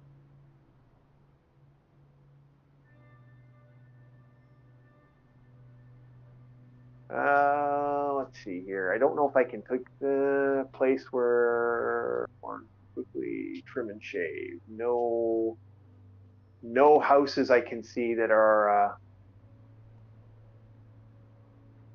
no places right now. I can go back here or I can go here. I think I'll just go here and I'll bring myself a makeshift knife, broken bottle, and I will hopefully we can by tonight's done. We'll see with this torture chamber. Maybe we can take this as a location because we do need a base eventually. Because like we're gonna get eaten alive by the zombies if we stay this location too long. Bottle Hill Run. Oh my goodness, this looks like a place. Actually, it looks like my apartment block. Maybe it is. No, we haven't had anybody lately that's gone missing or anything like that. And there's no torture chamber in the basement. I know I'm in the basement. Although, if I ever catch the fucker who keeps fucking with the vending machines, they're gonna get there. We'll have a torture chamber. 4 a.m, cocksucker. Ugh. Oh, you do not want to know, boys. It's annoying. Should I get the pineapples or the penetrator ready? Get the Pineapples. pineapples. Pineapples? Gotcha. We're all about the pineapples here, boys. Pineapples, not only a sugary treat, but a good treat. All right, now this is where we're going to have the problem because there's probably a zombie in here. No zombie either. Okay. No. All right. I guess we'll move slowly through. No zombie over here. Really? Huh. Maybe you need to go to Zombie Island. No zombie island. Okay, there it is. That's how we do it here. So how high does this actually go? Oh, this goes up like 3 floors? Really? 4 floors. Oh yeah, this is exactly like my place. Almost 5 floors up here. Okay, let's go. Do do do do do do do do do do do do do do do do. Yeah, no, that's my problem with. Whoa! Big boom! Big boom! Okay, that's something just exploded. Bob, stop blowing stuff up. He doesn't want to. It's fun. No, you didn't see the big explosion that happened? Oh my goodness.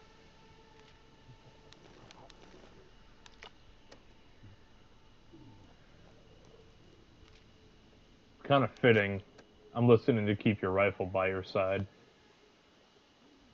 Gotta keep your rifle by your side. Actually, I wish I had a gun right now, but I haven't. I got a broken one. Do you have like a little pipe gun? No, no, no, no. We got a crappy pistol that looks like the chamber is all fucked. Or the what's all fucked? Basically, the gun looks like something like happened to it where it didn't get the proper like connection. So now it's all broken. Okay. Yeah. You're making the gun sound like it runs on Bluetooth. It didn't get the proper connection. Bluetooth bullets. Oh man, that'd be something. Future, man. Future.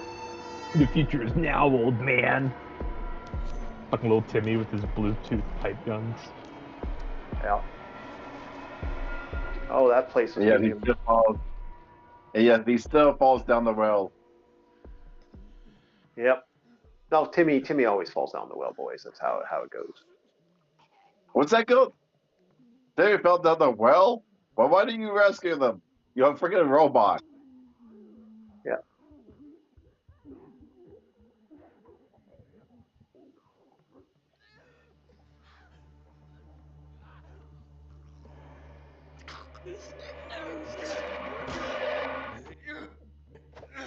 All right, Luke, punch him, Luke. Show them, Leo. Show them, Leo. That you're the master of the punch. You got football stats on your ass. Yeah. Stats, Please, for the Luke. love of God, if you're gonna be a survivor in a zombie apocalypse, do not limp wrist your fucking punches. For the love of God.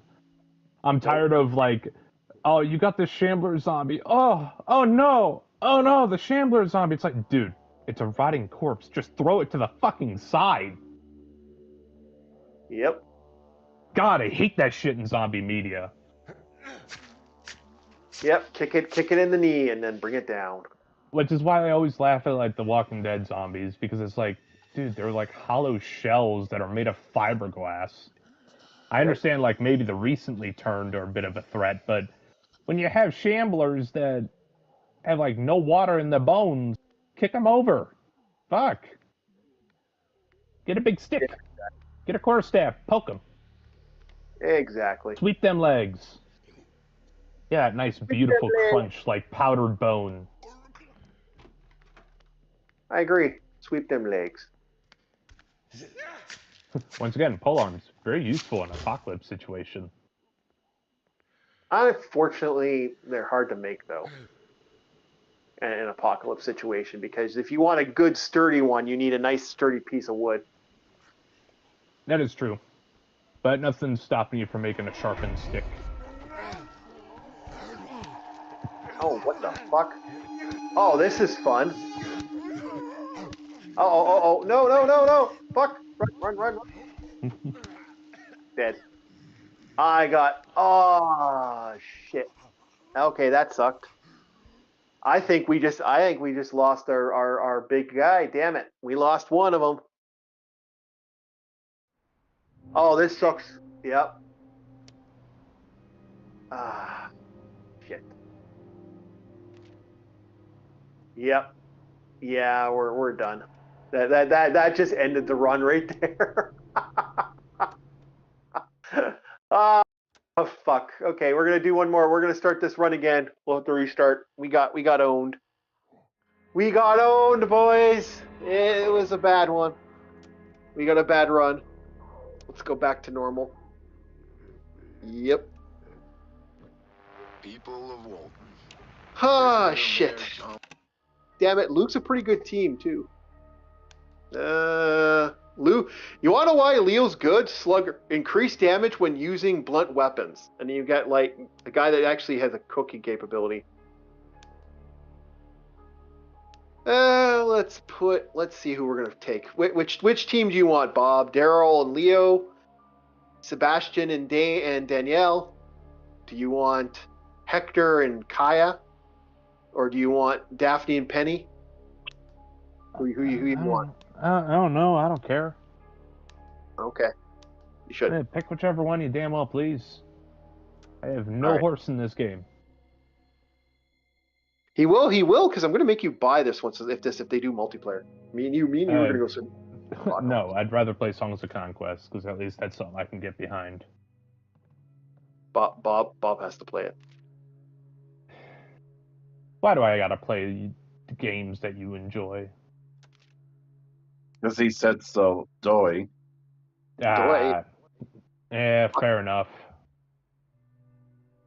It's kind of my fault that I side with a guy who thinks painfully mid is good. Oh, you're calling this game mid? How dare you? He dare. You dare. I know. I'm in a very spicy mood. I'm very spiteful today. You usually are. Fair. That is fair, but I don't know what is going on today, but goddamn am I angry. I don't know why.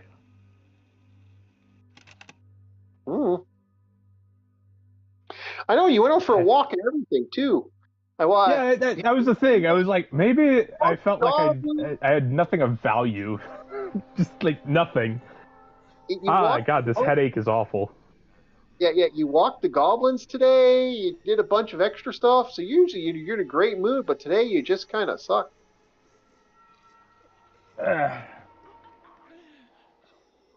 you have pissy mood for some reason, too.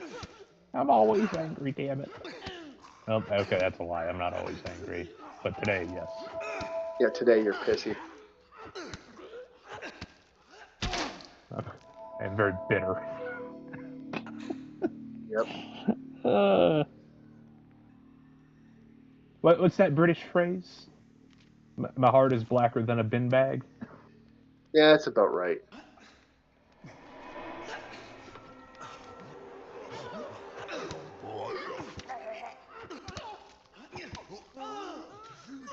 Get off me, you prick. Get off me. Did he glitch? No, get off me. Over. There we go. Chunk him. Chungus? Yeah, I got Chungust. I'm in the rental store, so I know this is a place you can actually keep as a main base, if I remember correctly. Huh. What? Something that kicked up on my feed real here. It's a YouTube featured. Trevor Noah's World Cup watch party. Who's Trevor Noah? Oh damn! I actually thought you already knew him because that's the kicker. I don't even know who the guy. fuck. I don't know what Trevor Noah is. If he's like a talk show host or whatnot, but I know who he is. I'm not a fan of him. Yeah, I know who you're talking about. He was he took it from not Colbert, but he took it from yes. He's like Don. Yeah. Exactly. He's like Jon Stewart. He's a Don Lemon, but Jon Stewart styled. Okay. But he's still British, and he's dumb. Yeah, that's why. That's why when he asks is like, "Who's Trevor Noah?" It's like I actually don't even know what his job definition is. That's the hard part for me because. Wannabe funny man reporter. There we go. That'll work. Yeah, he was a comedian that kind of sucked, if I remember correctly. That's all I remember. A comedian with no comedy. Yeah, he just kind of sucked. That's an interesting way to live. It is, and he kind of sucked. Like, the funny thing is, like, he's not, like, I've seen his stand-up. He is sucks. Like, there is nothing there that's worth having a look at.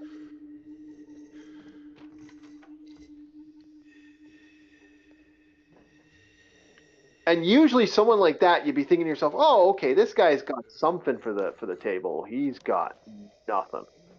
And I remember kind of giggling because I was like, wow, this guy just sucks. And I just remember just being like,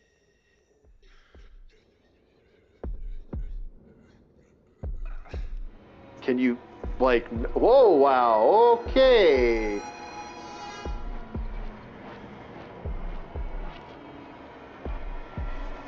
We got some holistic bullshit going on here. I don't think I think we'll leave this place. Someone kind of went nuts.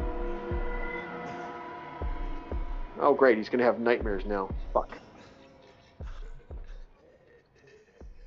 You know, the weird shit that you find in this game is kind of makes me kind of like chuckle. It's like, oh, well, that's a fun thing to find in a nice little place. They did make it. Go ahead. Go on. That's crazy. The freaking room, that escape room, or the room you'd want to escape from. Jeez. Well, you know, people like, you know, I can only imagine the evils that, like, imagine a zombie apocalypse and imagine, like, you're rifling through people's stuff, man. I don't want to know how much evil you'd find in some of those fucking locations, man. Like, there's got to be some seriously demented, disgusting shit found in those. Yeah, just imagine seeing all the romantasy novels. Ugh. Dude, I'm honestly being perfectly honest. I am never, ever checking a fucking, what's it called? Checking people's computers. Just nope. Oh no, that's the scary part. You're gonna have to look at the bookshelves just in case they got something useful there, and it's all smut. Yeah, I could see it. I'm about to say, what do we got here? A cat corpse, a bunch of wine. Yeah, this is a middle-aged housewife after menopause, and look at all the romantasy novels. Yep. I don't think that I'm gonna find anything of value here except for maybe some soup cans, maybe some cat food. And that would be scary. That would actually be kind of terrifying. You know, I often wonder if that's also part of the interest with the zombie apocalypse situation, where it also crosses the line with things like nostalgia core in the sense of like back rooms. Yep. Because at least with Samaspor, you kind of get an inkling on how the past inhabitants probably lived in this set area. Yeah. Or maybe what the intention was if it's incomplete, like backroom stuff. Yeah. Bear beat, boys. But yeah. Yeah, I wonder how bad some places would be doing a zombie apocalypse. I'd actually be nervous.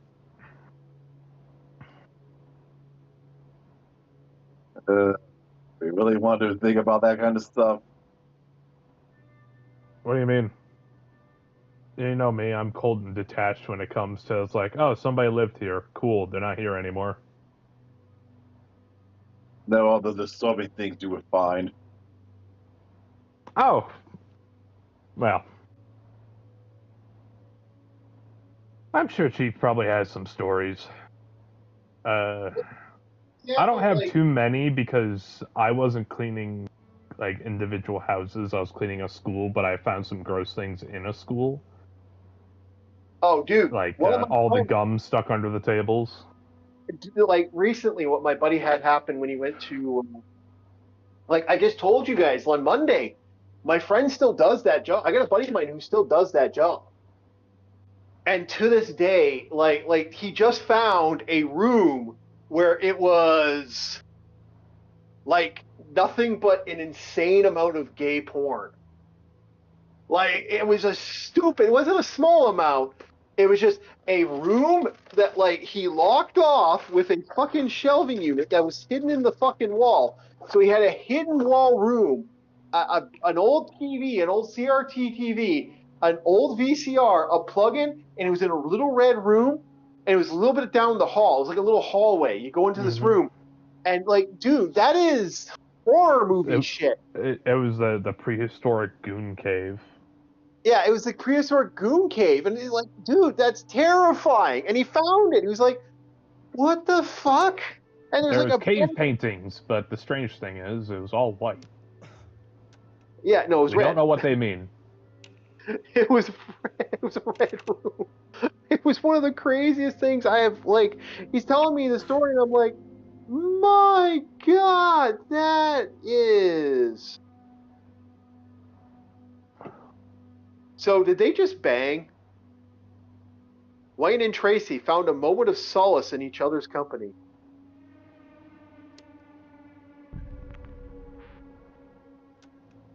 Hmm. Why do you ask the questions that you don't want to know the answer to? You know that's the other thing, man. There's gonna be some fucked up shit. Zombie apocalypse. I love the zombie apocalypse. Like we can talk about that shit almost all day, all night. But like I don't deny it, man. That shit is that's some fucked up shit. I found no wood. Fuck, I found nothing. So we're gonna have to go back out there again with him. And No, and then.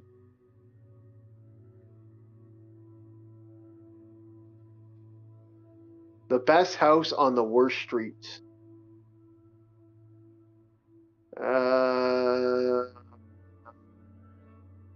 Let's see here. All right, I'll take a chance here and see what's here. Maybe we can scavenge.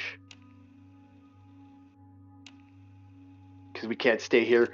I might have another situation where the debris breaks out and I'm fucked for another turn. I might have another dead game. No, that is scary. I can only imagine how bad some zombie apocalypses would be. What do you mean? There'll be happy, fun time. For some people.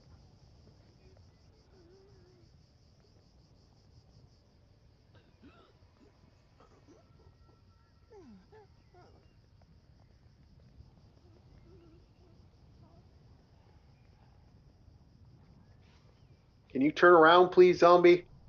Hey, a warehouse in California went on fire apparently like not long ago. 25 minutes ago. Oh, really? Yeah, near LA, they did a shelter-in-place order. Do you want me to? I could cut to it if you guys want to watch it. But I mean, it's just a big old Amazon-looking. I don't know whose warehouse it is. It says Lineage on it, but definitely a blazing warehouse. I remember. I just brought it up because I remember you told me about what was happening in Canada, and I remember hearing it happen somewhere else, and I think it happened in the South somewhere. And I just thought it's worth adding it to the tally. Warehouses Here, have there's been. actually a thing in China too, but in China they actually have a good reason for it. Yeah. No, there's been some explosions and some fires in a couple places all over. Sometimes intentional, like the toilet paper one. Yo, yeah, I remember that one. See, Yeah, Oh, there's gonna that's be a fair rate. helicopter dropping water on it. They're doing a helicopter water drop routine. is that bad? I guess it's easier. Yeah, I'm surprised they couldn't. I mean, it's on the ground. You would think you just send a fire engine, but you know, California and their water situation sucks. I guess Yeah, it they have to does. raid someone's swimming pool. That was 480 gallons. I mean, I would think a fire truck could pump a lot more than that, but what do I know? Yeah. Well, hopefully that's scary if you think about it. Ammonia leak. California. Oh, What in the? yeah, I heard the word ammonia leak. That's not good.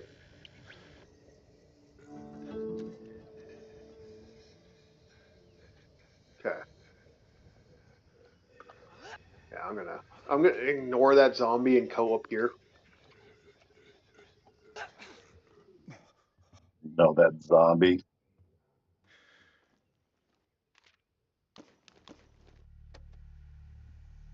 Who's this? Oh, Michelle. Michelle Obama? No. How was her USC fight? Oh, fucking, I didn't say that.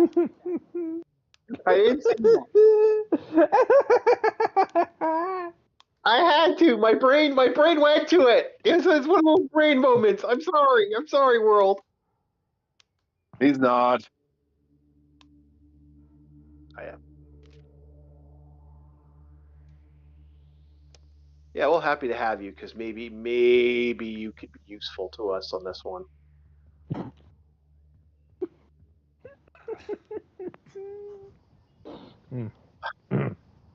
Why'd you do that, Bob? What? Because you deserved it.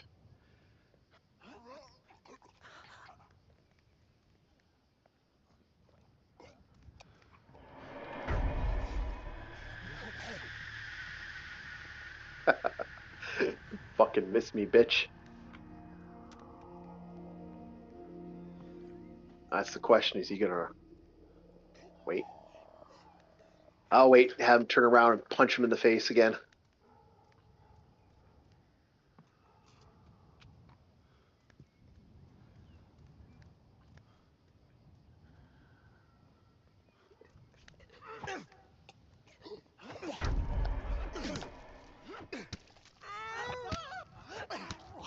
Come on, die, die, die, you zombie prick. There we go. Doesn't want to diet. He wants to eat brains. Fuck, where'd he get a sprinter? I'm gonna have to rest him out. That's just how it is. Come on, yep, bam. Shit, I've had 2 zombies come at me today.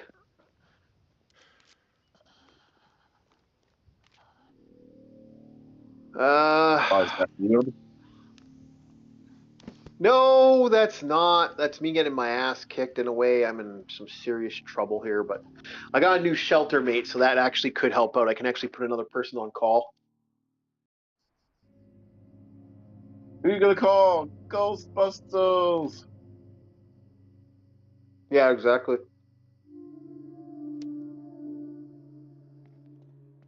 So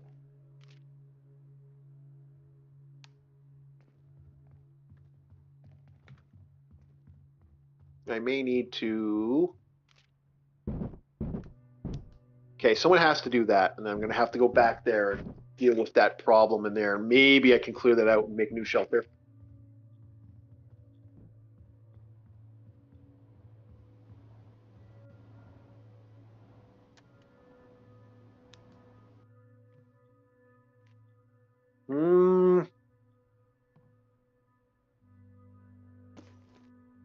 Let's feed Michelle a little bit. Oh, wait, I'm going to set up Wayne with some healing, too.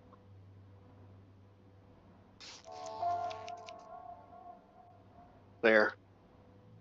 I'll double the healing here. All right, so she's probably not a good fighter, but I'm going to put her on repair duty. And I'm going to put Michelle on going back there, and maybe we can clear that area out.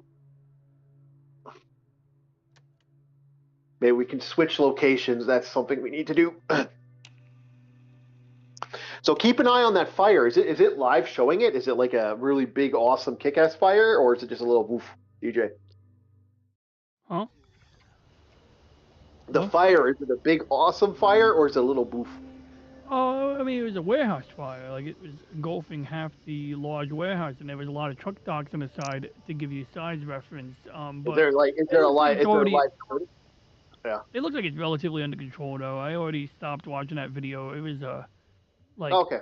it was more serious if you lived near it, because you might not be able to go near your house until they clear the air, until they confirm the air is safe.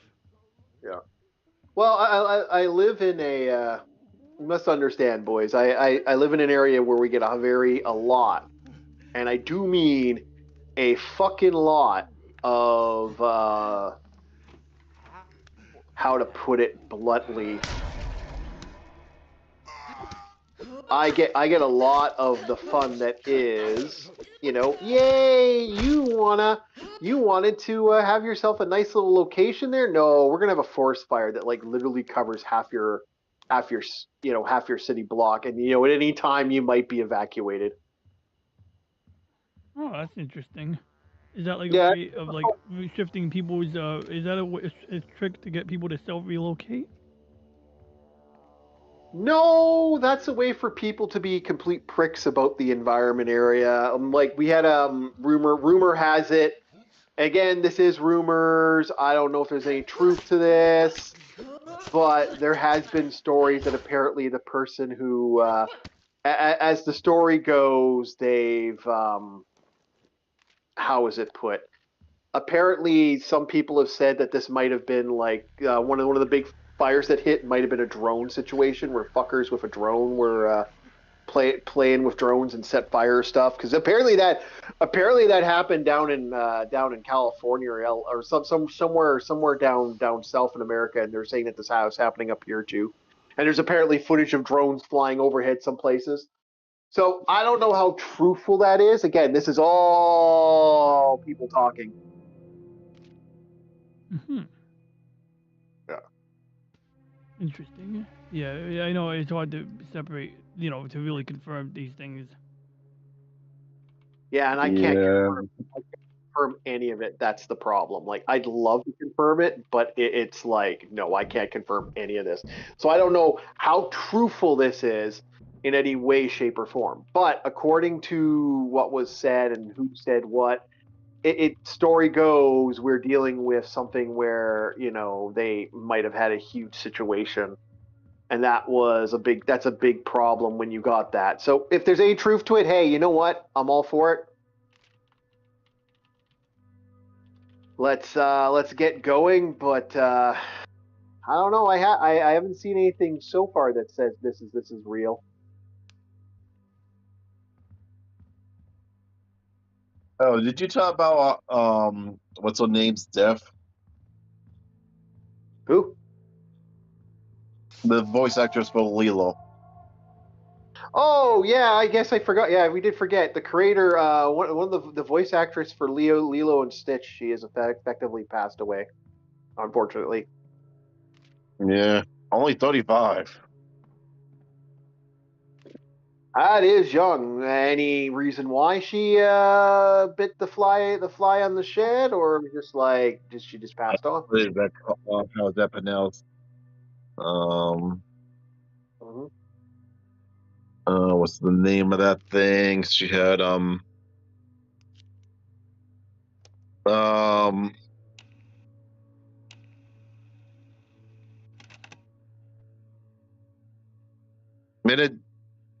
meningitis and a severe blood infection that led to septic shock. Oh God. Oof. Fuck, what a sad way to go. I'm sorry to hear that. That's awful to hear, you know, people just that's just how she goes. Shit. Sucks to hear, man. Okay, so big question. Would you eat the dog food, Bob? In a zombie survival situation. Are you eating the dog Yeah. food? Depends what's in the dog food. I'd Yeah, rather I've eat eaten dog food than dog food cat food. before. Really? Dog treats actually aren't that bad, I ain't gonna lie. They're more expensive than human treats, I'll be real with you, depending on where you go. But they're not that bad. Especially in desperate measure. No, well, mash it up. I guess you can make yourself a cookie. Add water. I mean, we all know you I want a wasn't Scooby thinking a snack. cookie. Yeah, Well, I wasn't Scooby- thinking a cookie. I was thinking about like a pig's ear. I've actually eaten one of those before. Oh, pork rinds. They're I've done that. Yeah, they're all right. It really is just not as wavy or was it airy as a pork rind. It is a dense pork rind. The dog treat pork ears. Yep. Yeah. I like pork rinds. They're not bad. I've eaten them multiple times. It They're also one of my depends on the dog food if it's dry or wet. Yep, that's true too. Yeah, He's because no dry wrong. dog food is the rougher tasting one. Fucking hand grenade? I found a hand grenade in a garage. Oh, that's a fun toy to have. My first question is it demilled? No, it's not. They Hmm. literally just said hand grenade in a filing cabinet. Which the sad thing is, there's only a few. You got to worry about zombies that wear Kevlar and shit or body armor. Like you use that on them. They're your fun how to get to their moments.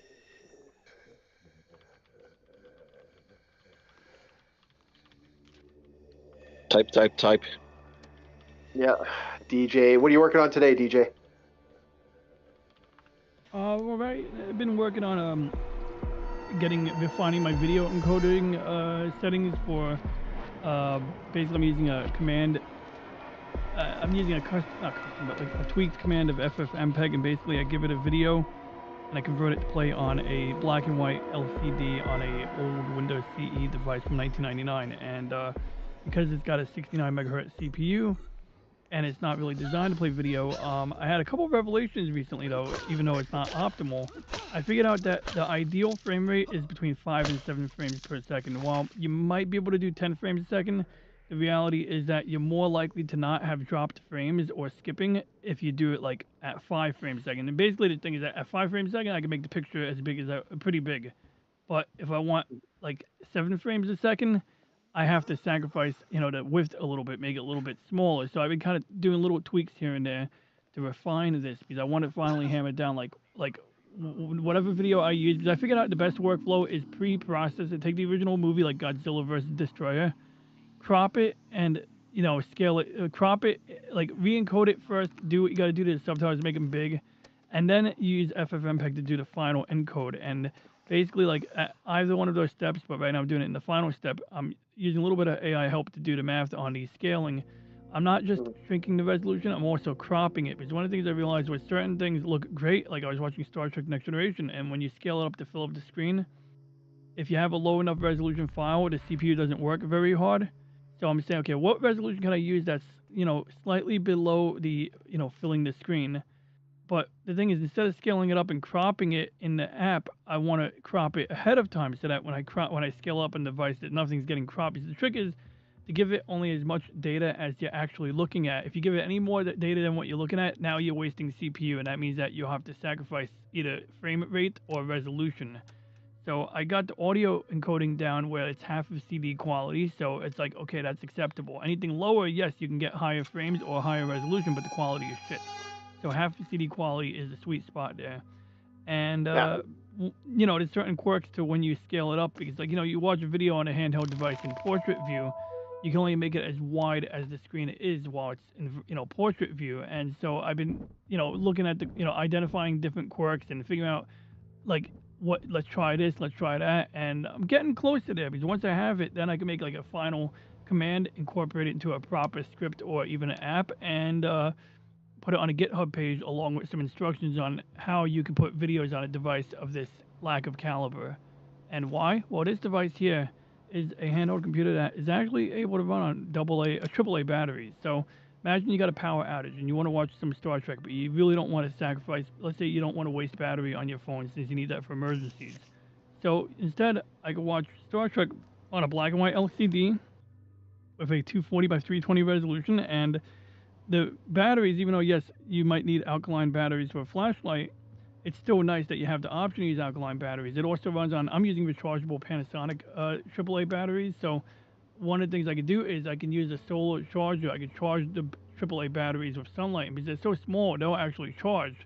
So it's a way to have movies during the, like, in fact, zombie apocalypse. Like, this is one great way. You can put a solar charger on your car or bike, and then you can always have a set of AAA batteries ready for watching movies on your handheld device.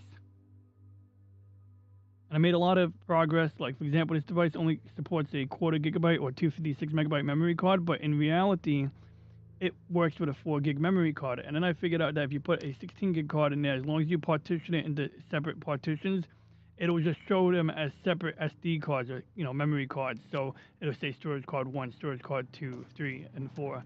So, I made like a lot of little progress here. And this is the device that when I took it apart, a few weeks ago, I had a dead pixel area on the screen out of nowhere, and I think I know how to fix it, but I didn't want to do anything invasive because it was a one-of-a-kind device. But by coincidence, out of nowhere, there was a listing on eBay where someone was selling 5 untested units of this type.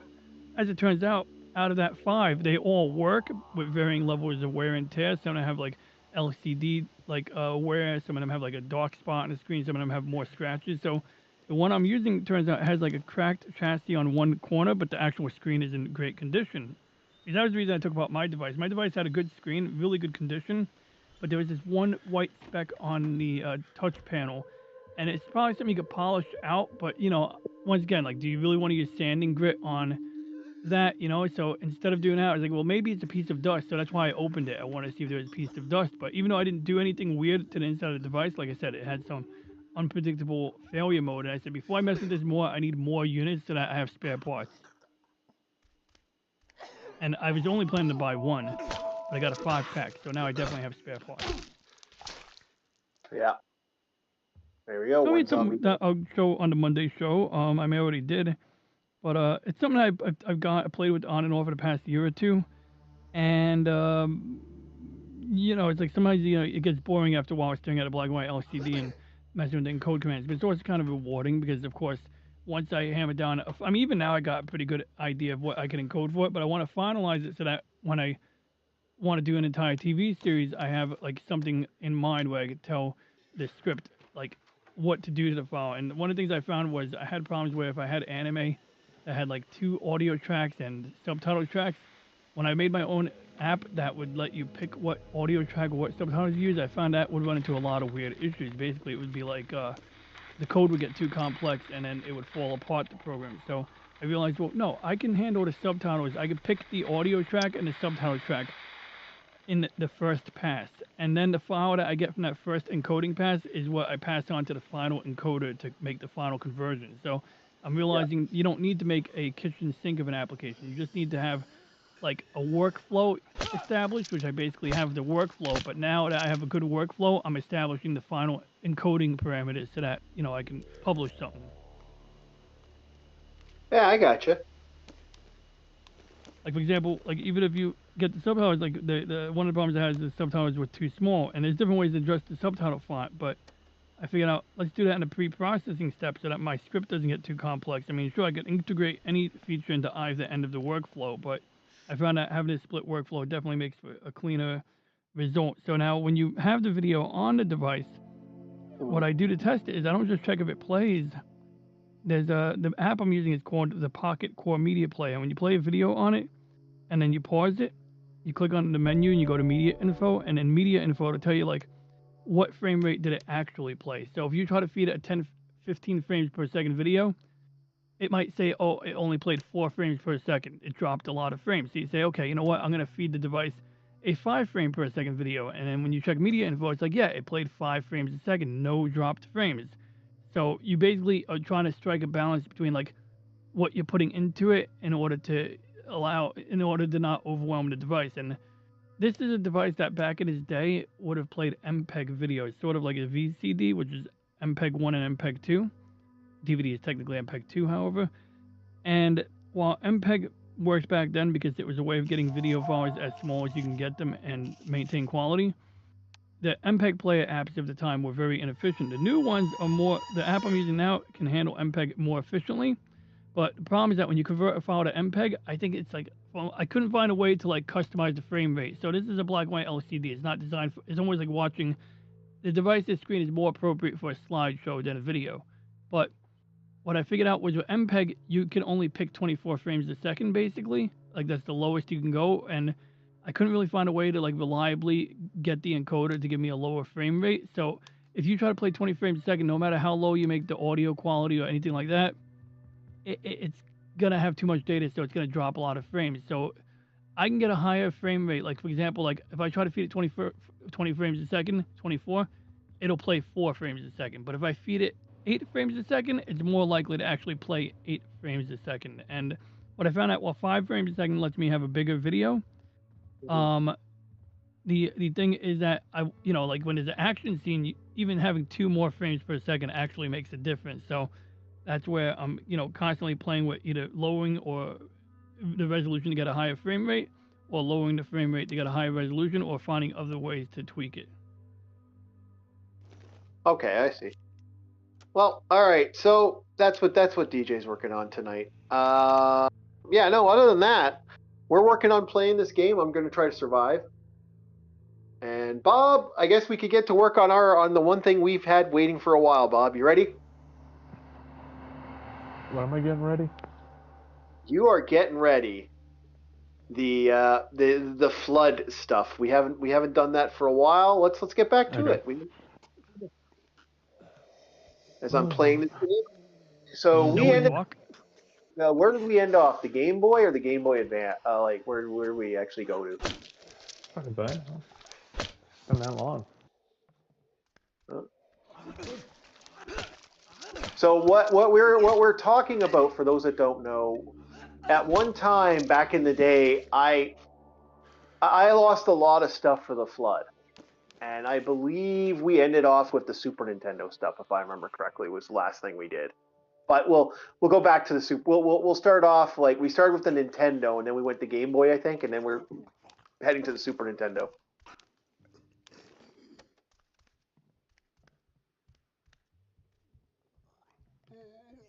Oh, you want to hear a song real quick before you play the segment? There you go. Part of it. Whoa, here comes Reggie in black. It's the Rick. It's the Rip. Here comes the Rick. Reggie in black. He won't let aliens probe you. Nah, nah, nah, nah, nah. The good robots dress in black. Remember that. Just in case we go metal to face and make contact. Okay. The channel held by my Reggie in black. Yeah. Okay, I'm doing it. For a second there, Bob's brain just went somewhere else. I did that with My a local brain's AI been model. elsewhere most of this fucking stream. It really has. Wake up, Bob. Stop being a zombie. There's no juice worth the squeeze, man. I know. Wow. So you're so we start with the Game Boy. What was the? Give us the final. GBA. Yeah. Okay. Let's give us the final prices. We did Nintendo and Game Boy. So get us the final prices on here. Are you talking like the total for Nintendo? Yeah. Okay. On the Nintendo platform alone, out of all these things that were lost, it came out to 14,445. Yeah. Okay. For the Game Boy, it was 9,147. Yeah.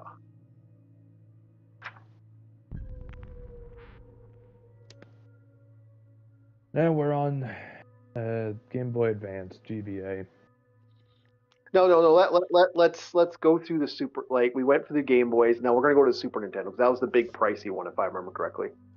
All right, skipping past GBA. Well, I won't do the GBA. We'll do the GBA later. Like.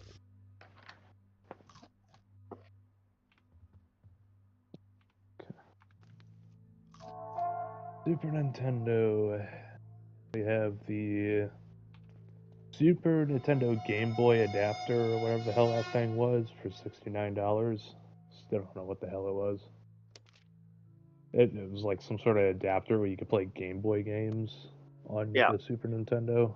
Yes, it is. It was this accessory adapter to it. Okay.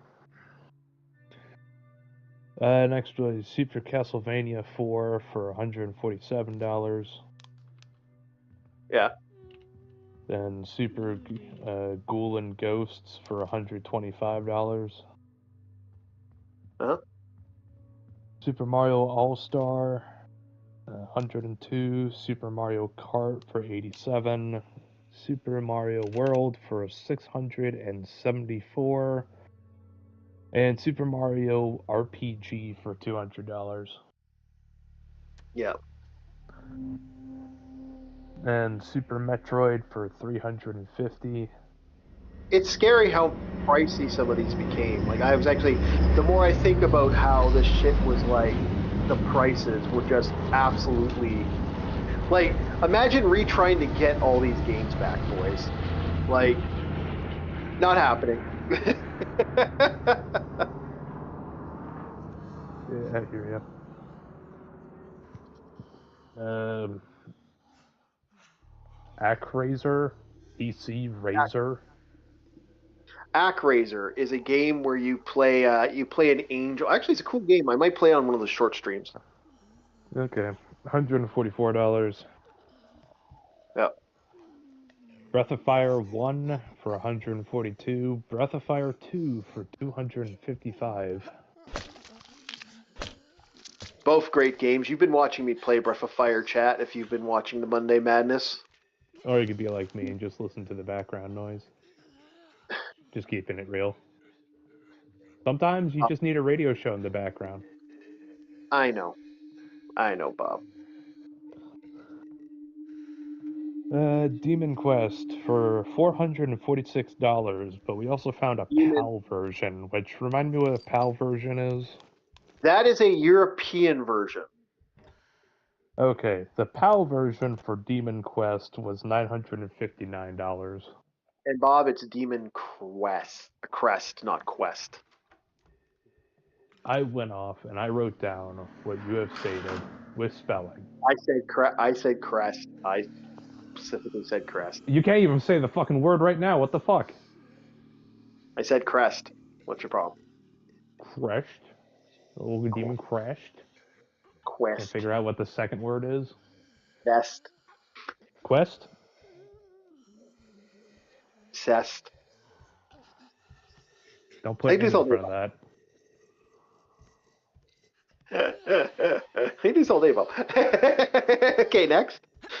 Well, I'd say before you know it, we're going to be playing the combine number game. 14, 25, 30, 18. Check. Check. Yep. Oh, you suck my battle. DK Country 1 for $95. DK Country 2 for $107. And DK Country 3 for $111. Yeah.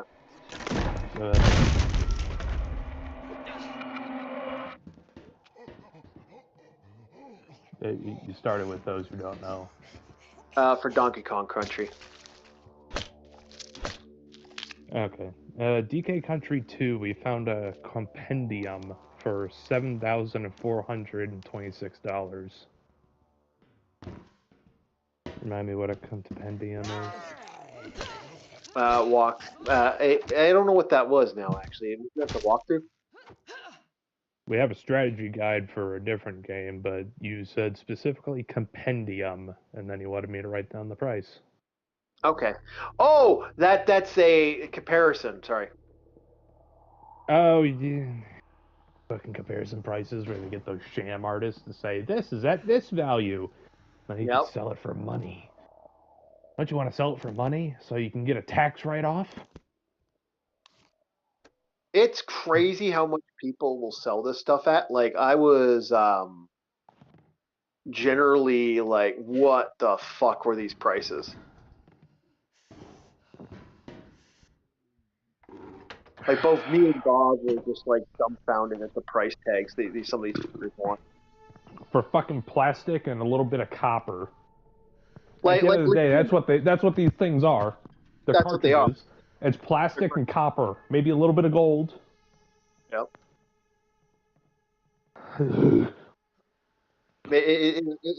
Both me and Bob were kind of giggling at the price tag. Collector's market is a fucking sham. Anybody who thinks it's real is lying to themselves. They want to believe in a delusion. There's nothing of value in a fucking collector's market. It's like the Pokemon cards. People, I've got people I've been talking to who I met someone I was talking to online. Like, oh yeah, I just bought a bunch of Pokemon cards. I'm like, why? Congratulations, you wasted a whole fuck ton of money on useless cardboard. Yeah, exactly.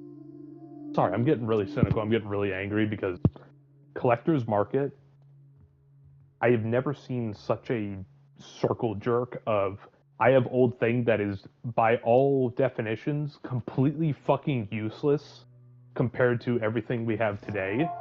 So I need to retrospectively inflate the value in order to not feel as useless. Yeah, I agree. I absolutely fucking agree that it is some silly fucking shit. It really is. There's very few things of old age that I genuinely value, but they usually have an application. You know, like what is it? Like an old school candy maker that you see people restore. Mhm. It's like, okay, yeah, that had an application, you know, that's a thing. Or it's like an old engine from like a Model T. Okay, yeah, that's a thing that could do something. You could actually manage to slap that together and have it, I don't know, running fucking water. As long as you have Yeah. gasoline, you can make a water pump out of the fucking thing. Yeah, What the fuck am I exactly. gonna do with a fucking Game Boy cartridge? Yeah.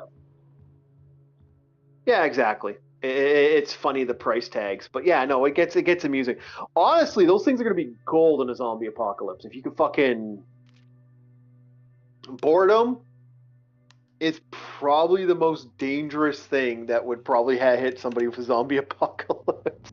That's assuming if you could find batteries for your fucking Game Boy, but who's to say the city has power? You gotta go scavenge some fucking Duracells if you want to keep playing Pokemon Yellow.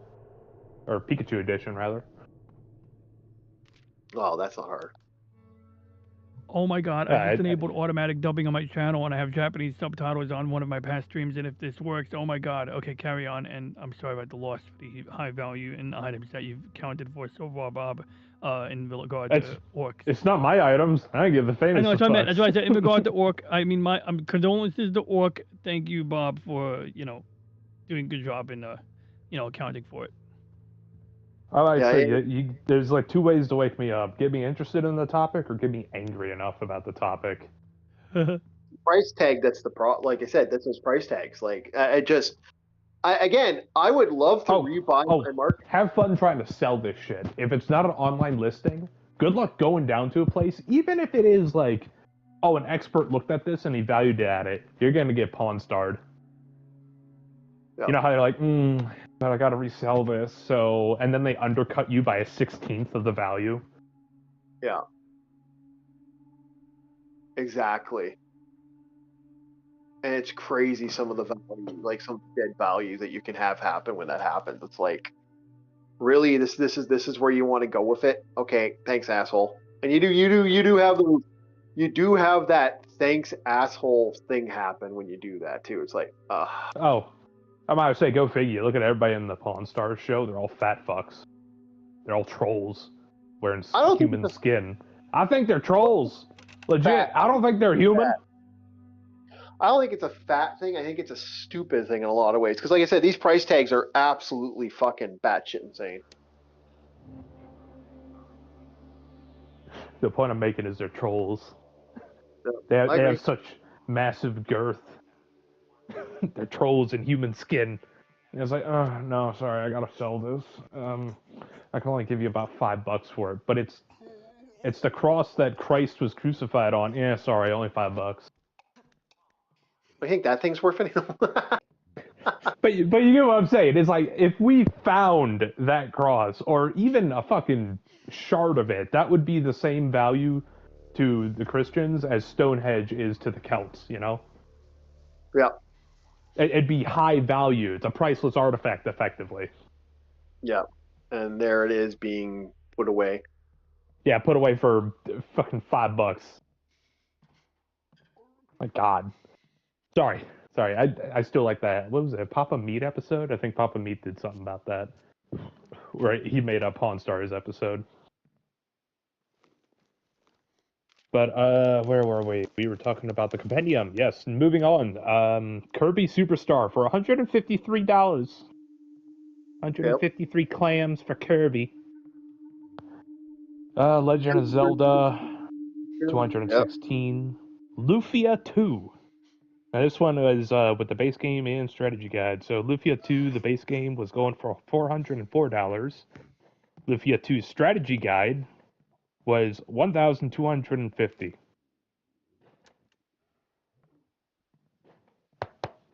I need some fucking Tylenol right now. My head feels like it's about to explode. Crazy. Mystic Quest. Mystic Quest was going for $93, and then we have the Final Fantasies. Final Fantasy 2 was going for $799. Final Fantasy 3 was going for 900.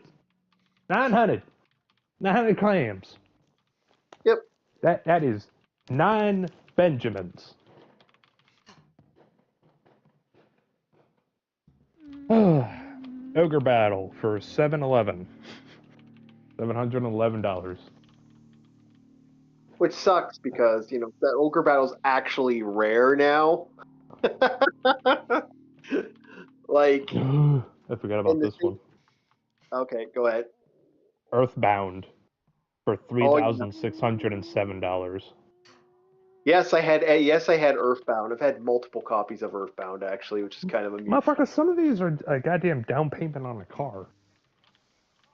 Well, the funny thing is, like I said, I've always said, the sad thing is trying to sell this would be such a pain in the ass. I don't know if I'd want to even. Yeah, there. Fucking hell. Fucking belching over here, jeez. Am I really falling apart today? Ugh. Uncharted Waters for $277. X-Man Mutant Apocalypse for $80, but we found a PAL version. We found something for the Europeans. $425 for X-Man Mutant Apocalypse PAL version. That still floors me. What? Because apparently, if it belongs in the EU, it goes up by X amount. That's what I'm noticing about these PAL versions. No, you know what floors me about that? What really kind of makes me chuckle is just overall, like, you figure the PAL versions wouldn't be that pricey, but then you look at what they're accessing and what they actually want, and it's like, wow, you're asking for more money than some people would like legitimately, you know, use that stuff, and it's just like this level of just high price for absolutely the same fucking game. Just in the case of PAL versions, what's even more hysterical, PAL versions are fundamentally slower than other games. Yeah. That's the amusing thing. They're always functionally slower. Why is So that? go ahead. Yeah, He was asking why is that? Why are they slower? different programming, different electronics set on the device. It's just how it goes. Don't you know the British still use vacuum tubes? Yeah, it just they don't have the same processing speed. Is it scary that We Happy Few it felt less like a video game and more like, oh, this is just security POV footage or found footage of Britain?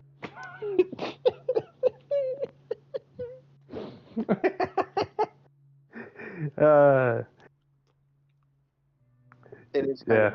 Every time I think about the UK, I always think of We Happy Few. That's the first thing that comes to mind. Because that's what I imagine Britain looks like. They're still stuck in the 60s. No, they're in the future, but yeah, no, this whole thing was something to do with like, a lot of the stuff that like a lot of technology shit. Like, can I be honest? Is like really fucking hysterical how far it functionally is all over the place as a whole. Like anybody who's dealt with electronics knows that this shit can be like absolutely funny that they do this shit and they actually have that extension. It's like, wow, you know. You could have done this, and this, but you decided to do that. It's like, okay, thanks. Yeah. Next up is Zombies Ate My Neighbors for $119. But we have a box variant.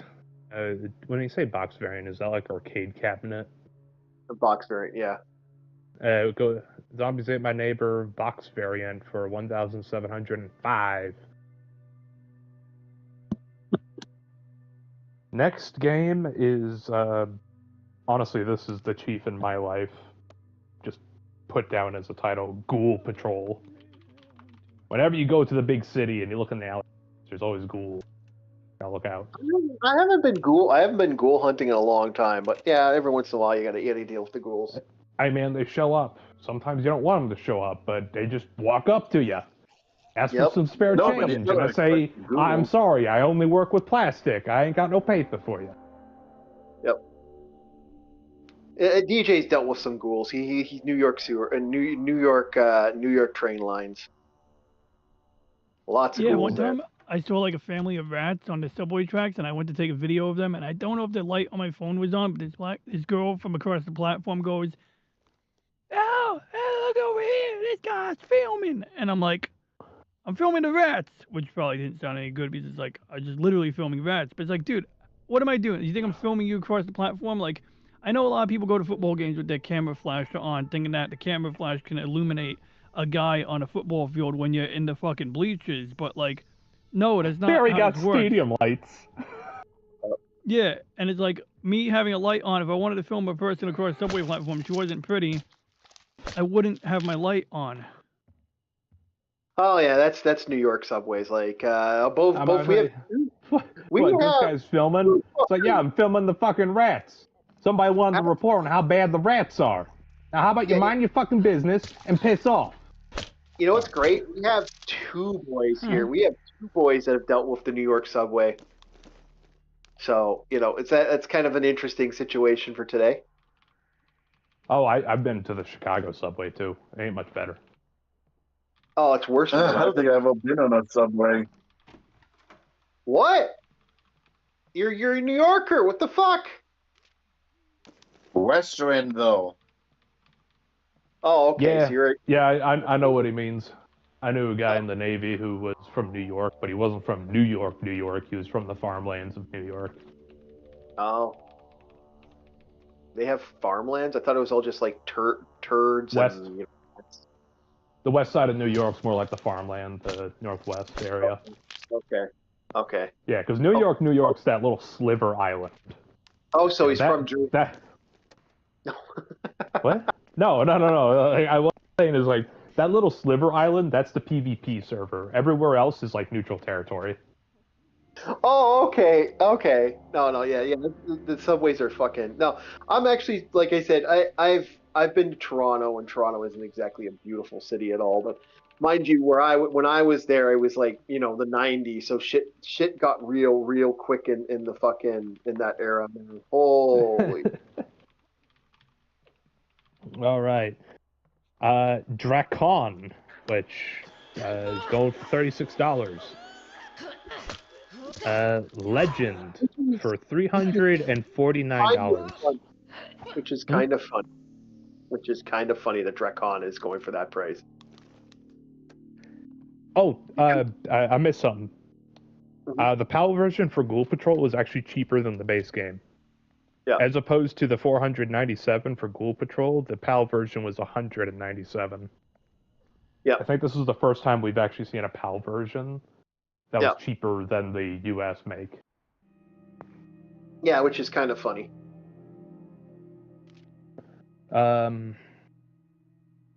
Legends of Mystical Ninja for $209. And then we got the good old Killer Instinct for $79. Mega Man 7 for $1,133. Fuck, sorry, I saw that PAL version. Soul had to leave my body a little bit. PAL version for Mega Man 7 is going for $1,565. Then we have the Mega Man X series. Mega Man X1 for $1,032. Mega Man X2 for $522. Mega Man X2 also has a PAL version going for $1,193. Mega Man X3 for $1,798. And Mega Man X3 also has a PAL version going for $3,120. Who the fuck is gonna pay $3K for some shit-ass Mega Man game for Europe? I don't know. That's just how these fuckers act, man. My God.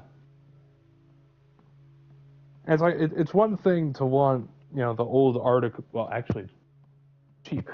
One of the reasons we got onto this tangent of like auditing your things was the reason you go to emulation and why you say emulation is good, because Look at these fucking numbers here. Yeah, these numbers are absurd. And for people who want the genuine article, I hope you're willing to lose a limb or two in order to pay for some of these fucking things. Yeah, exactly. It's just a nightmare. Absolutely. Where's a knife? I'm sorry, I gotta open this. Ah.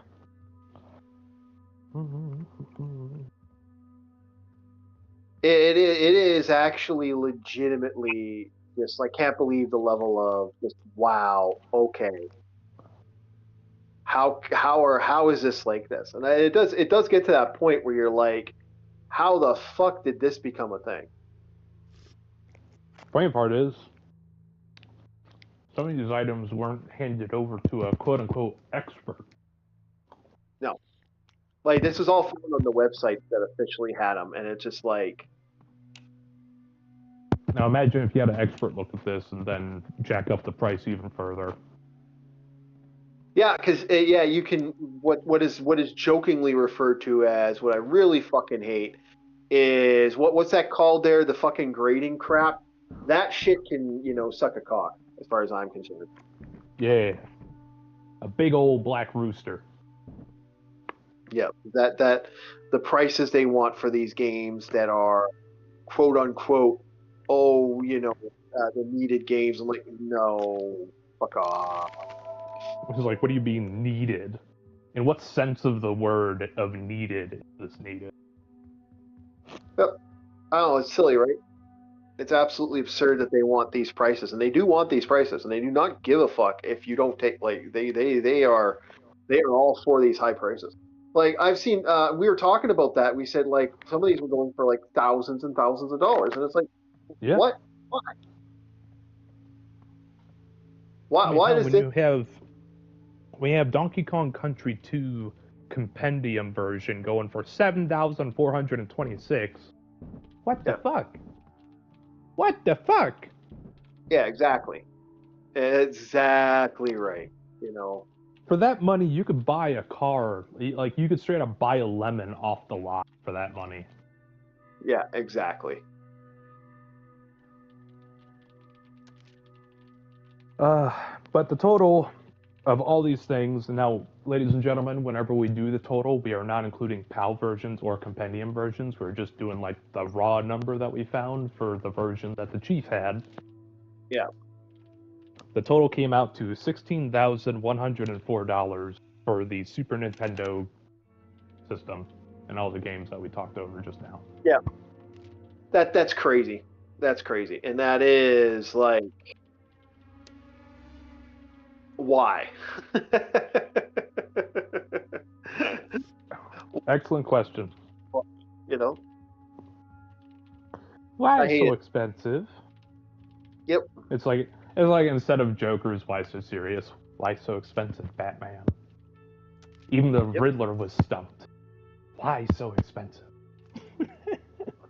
They want high prices for this shit, and it's just like, what are you expecting are you expecting geeks to be fucking Kingpin, just rolling out fat stacks every 5 seconds?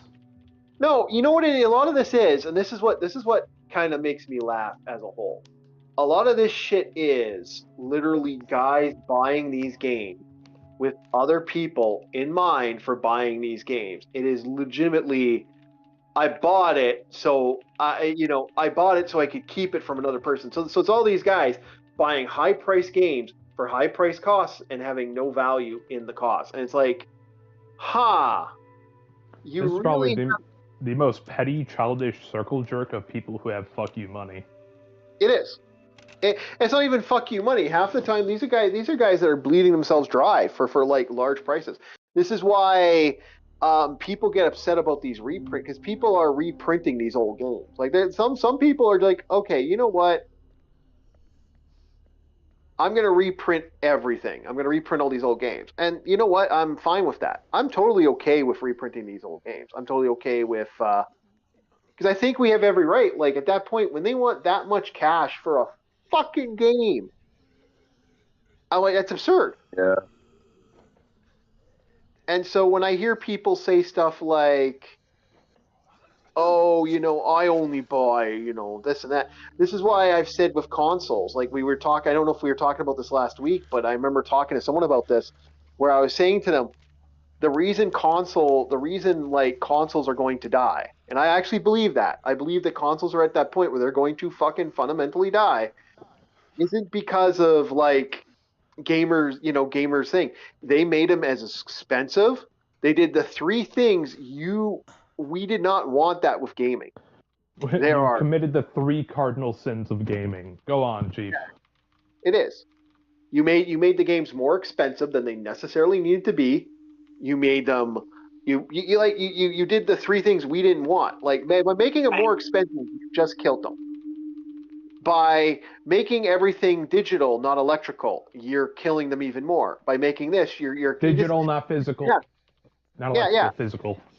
Yeah, like that's the thing. People want their digital copies. There's a reason they want digital copies of games, man. Like, Physical copies.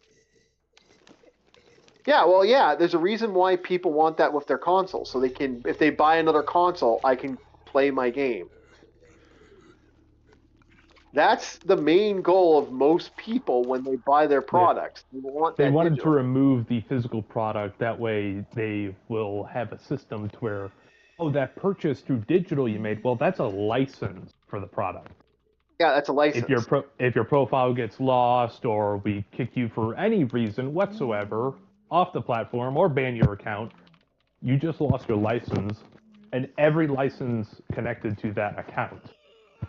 Now, do a quick calculation, ladies and gentlemen. I want you to play this game along with us.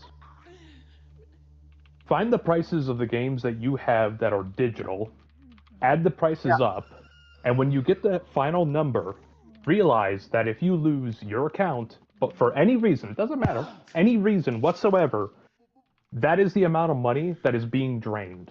Just straight up. That money has no more value, no physical application. It is gone because it is a digital license. And again, I'm not against. I'm playing a game right now that has a subversion to that rule. Right now, I am playing a game that is a beta game. This guy's getting money. They're getting outfits. They're doing stuff that like fundamentally makes their game valuable for people like me to look into your stuff and say, hey, you know what? I want, I'm interested. But I don't deny what I'm seeing in the market is causing a huge problem with Hey, Google. Go ahead. I think my dinner's ready. Oh, okay. Well, we're about to call it anyway. I'm going to return back to base and then I will probably call it. We're almost done here. Okay. Well, in that case, is it all right if I dip out? Yeah, go ahead. We're gonna be calling it early today, just because I still got stuff to do today, which is. Well, I had a good time reading the book. Had a good time discussing it. It was good seeing you, Ethereal Dragon, and Bob. It was acceptable to see you. Yeah. I understand. I'm not in the greatest light, but hey, man, happy for you to stop by. No, I'll be real. I'm being a fucking stinker this stream. It's just the day I'm having. trolling you, man. You're not bad. I'm just fucking around. I know just you're fucking around, and but I'm being honest on my own behalf. Just like, no, I'm a dick today.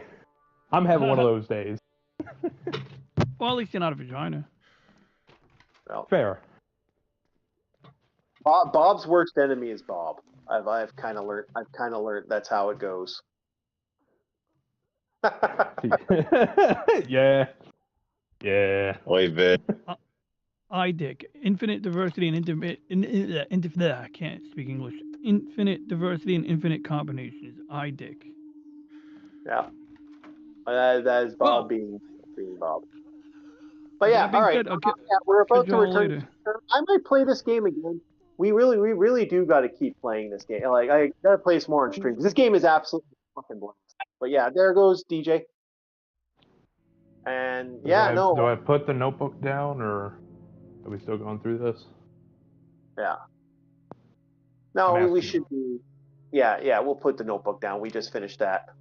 Okay. I might come back to this game later. I might do a full playthrough again because it is a game I like.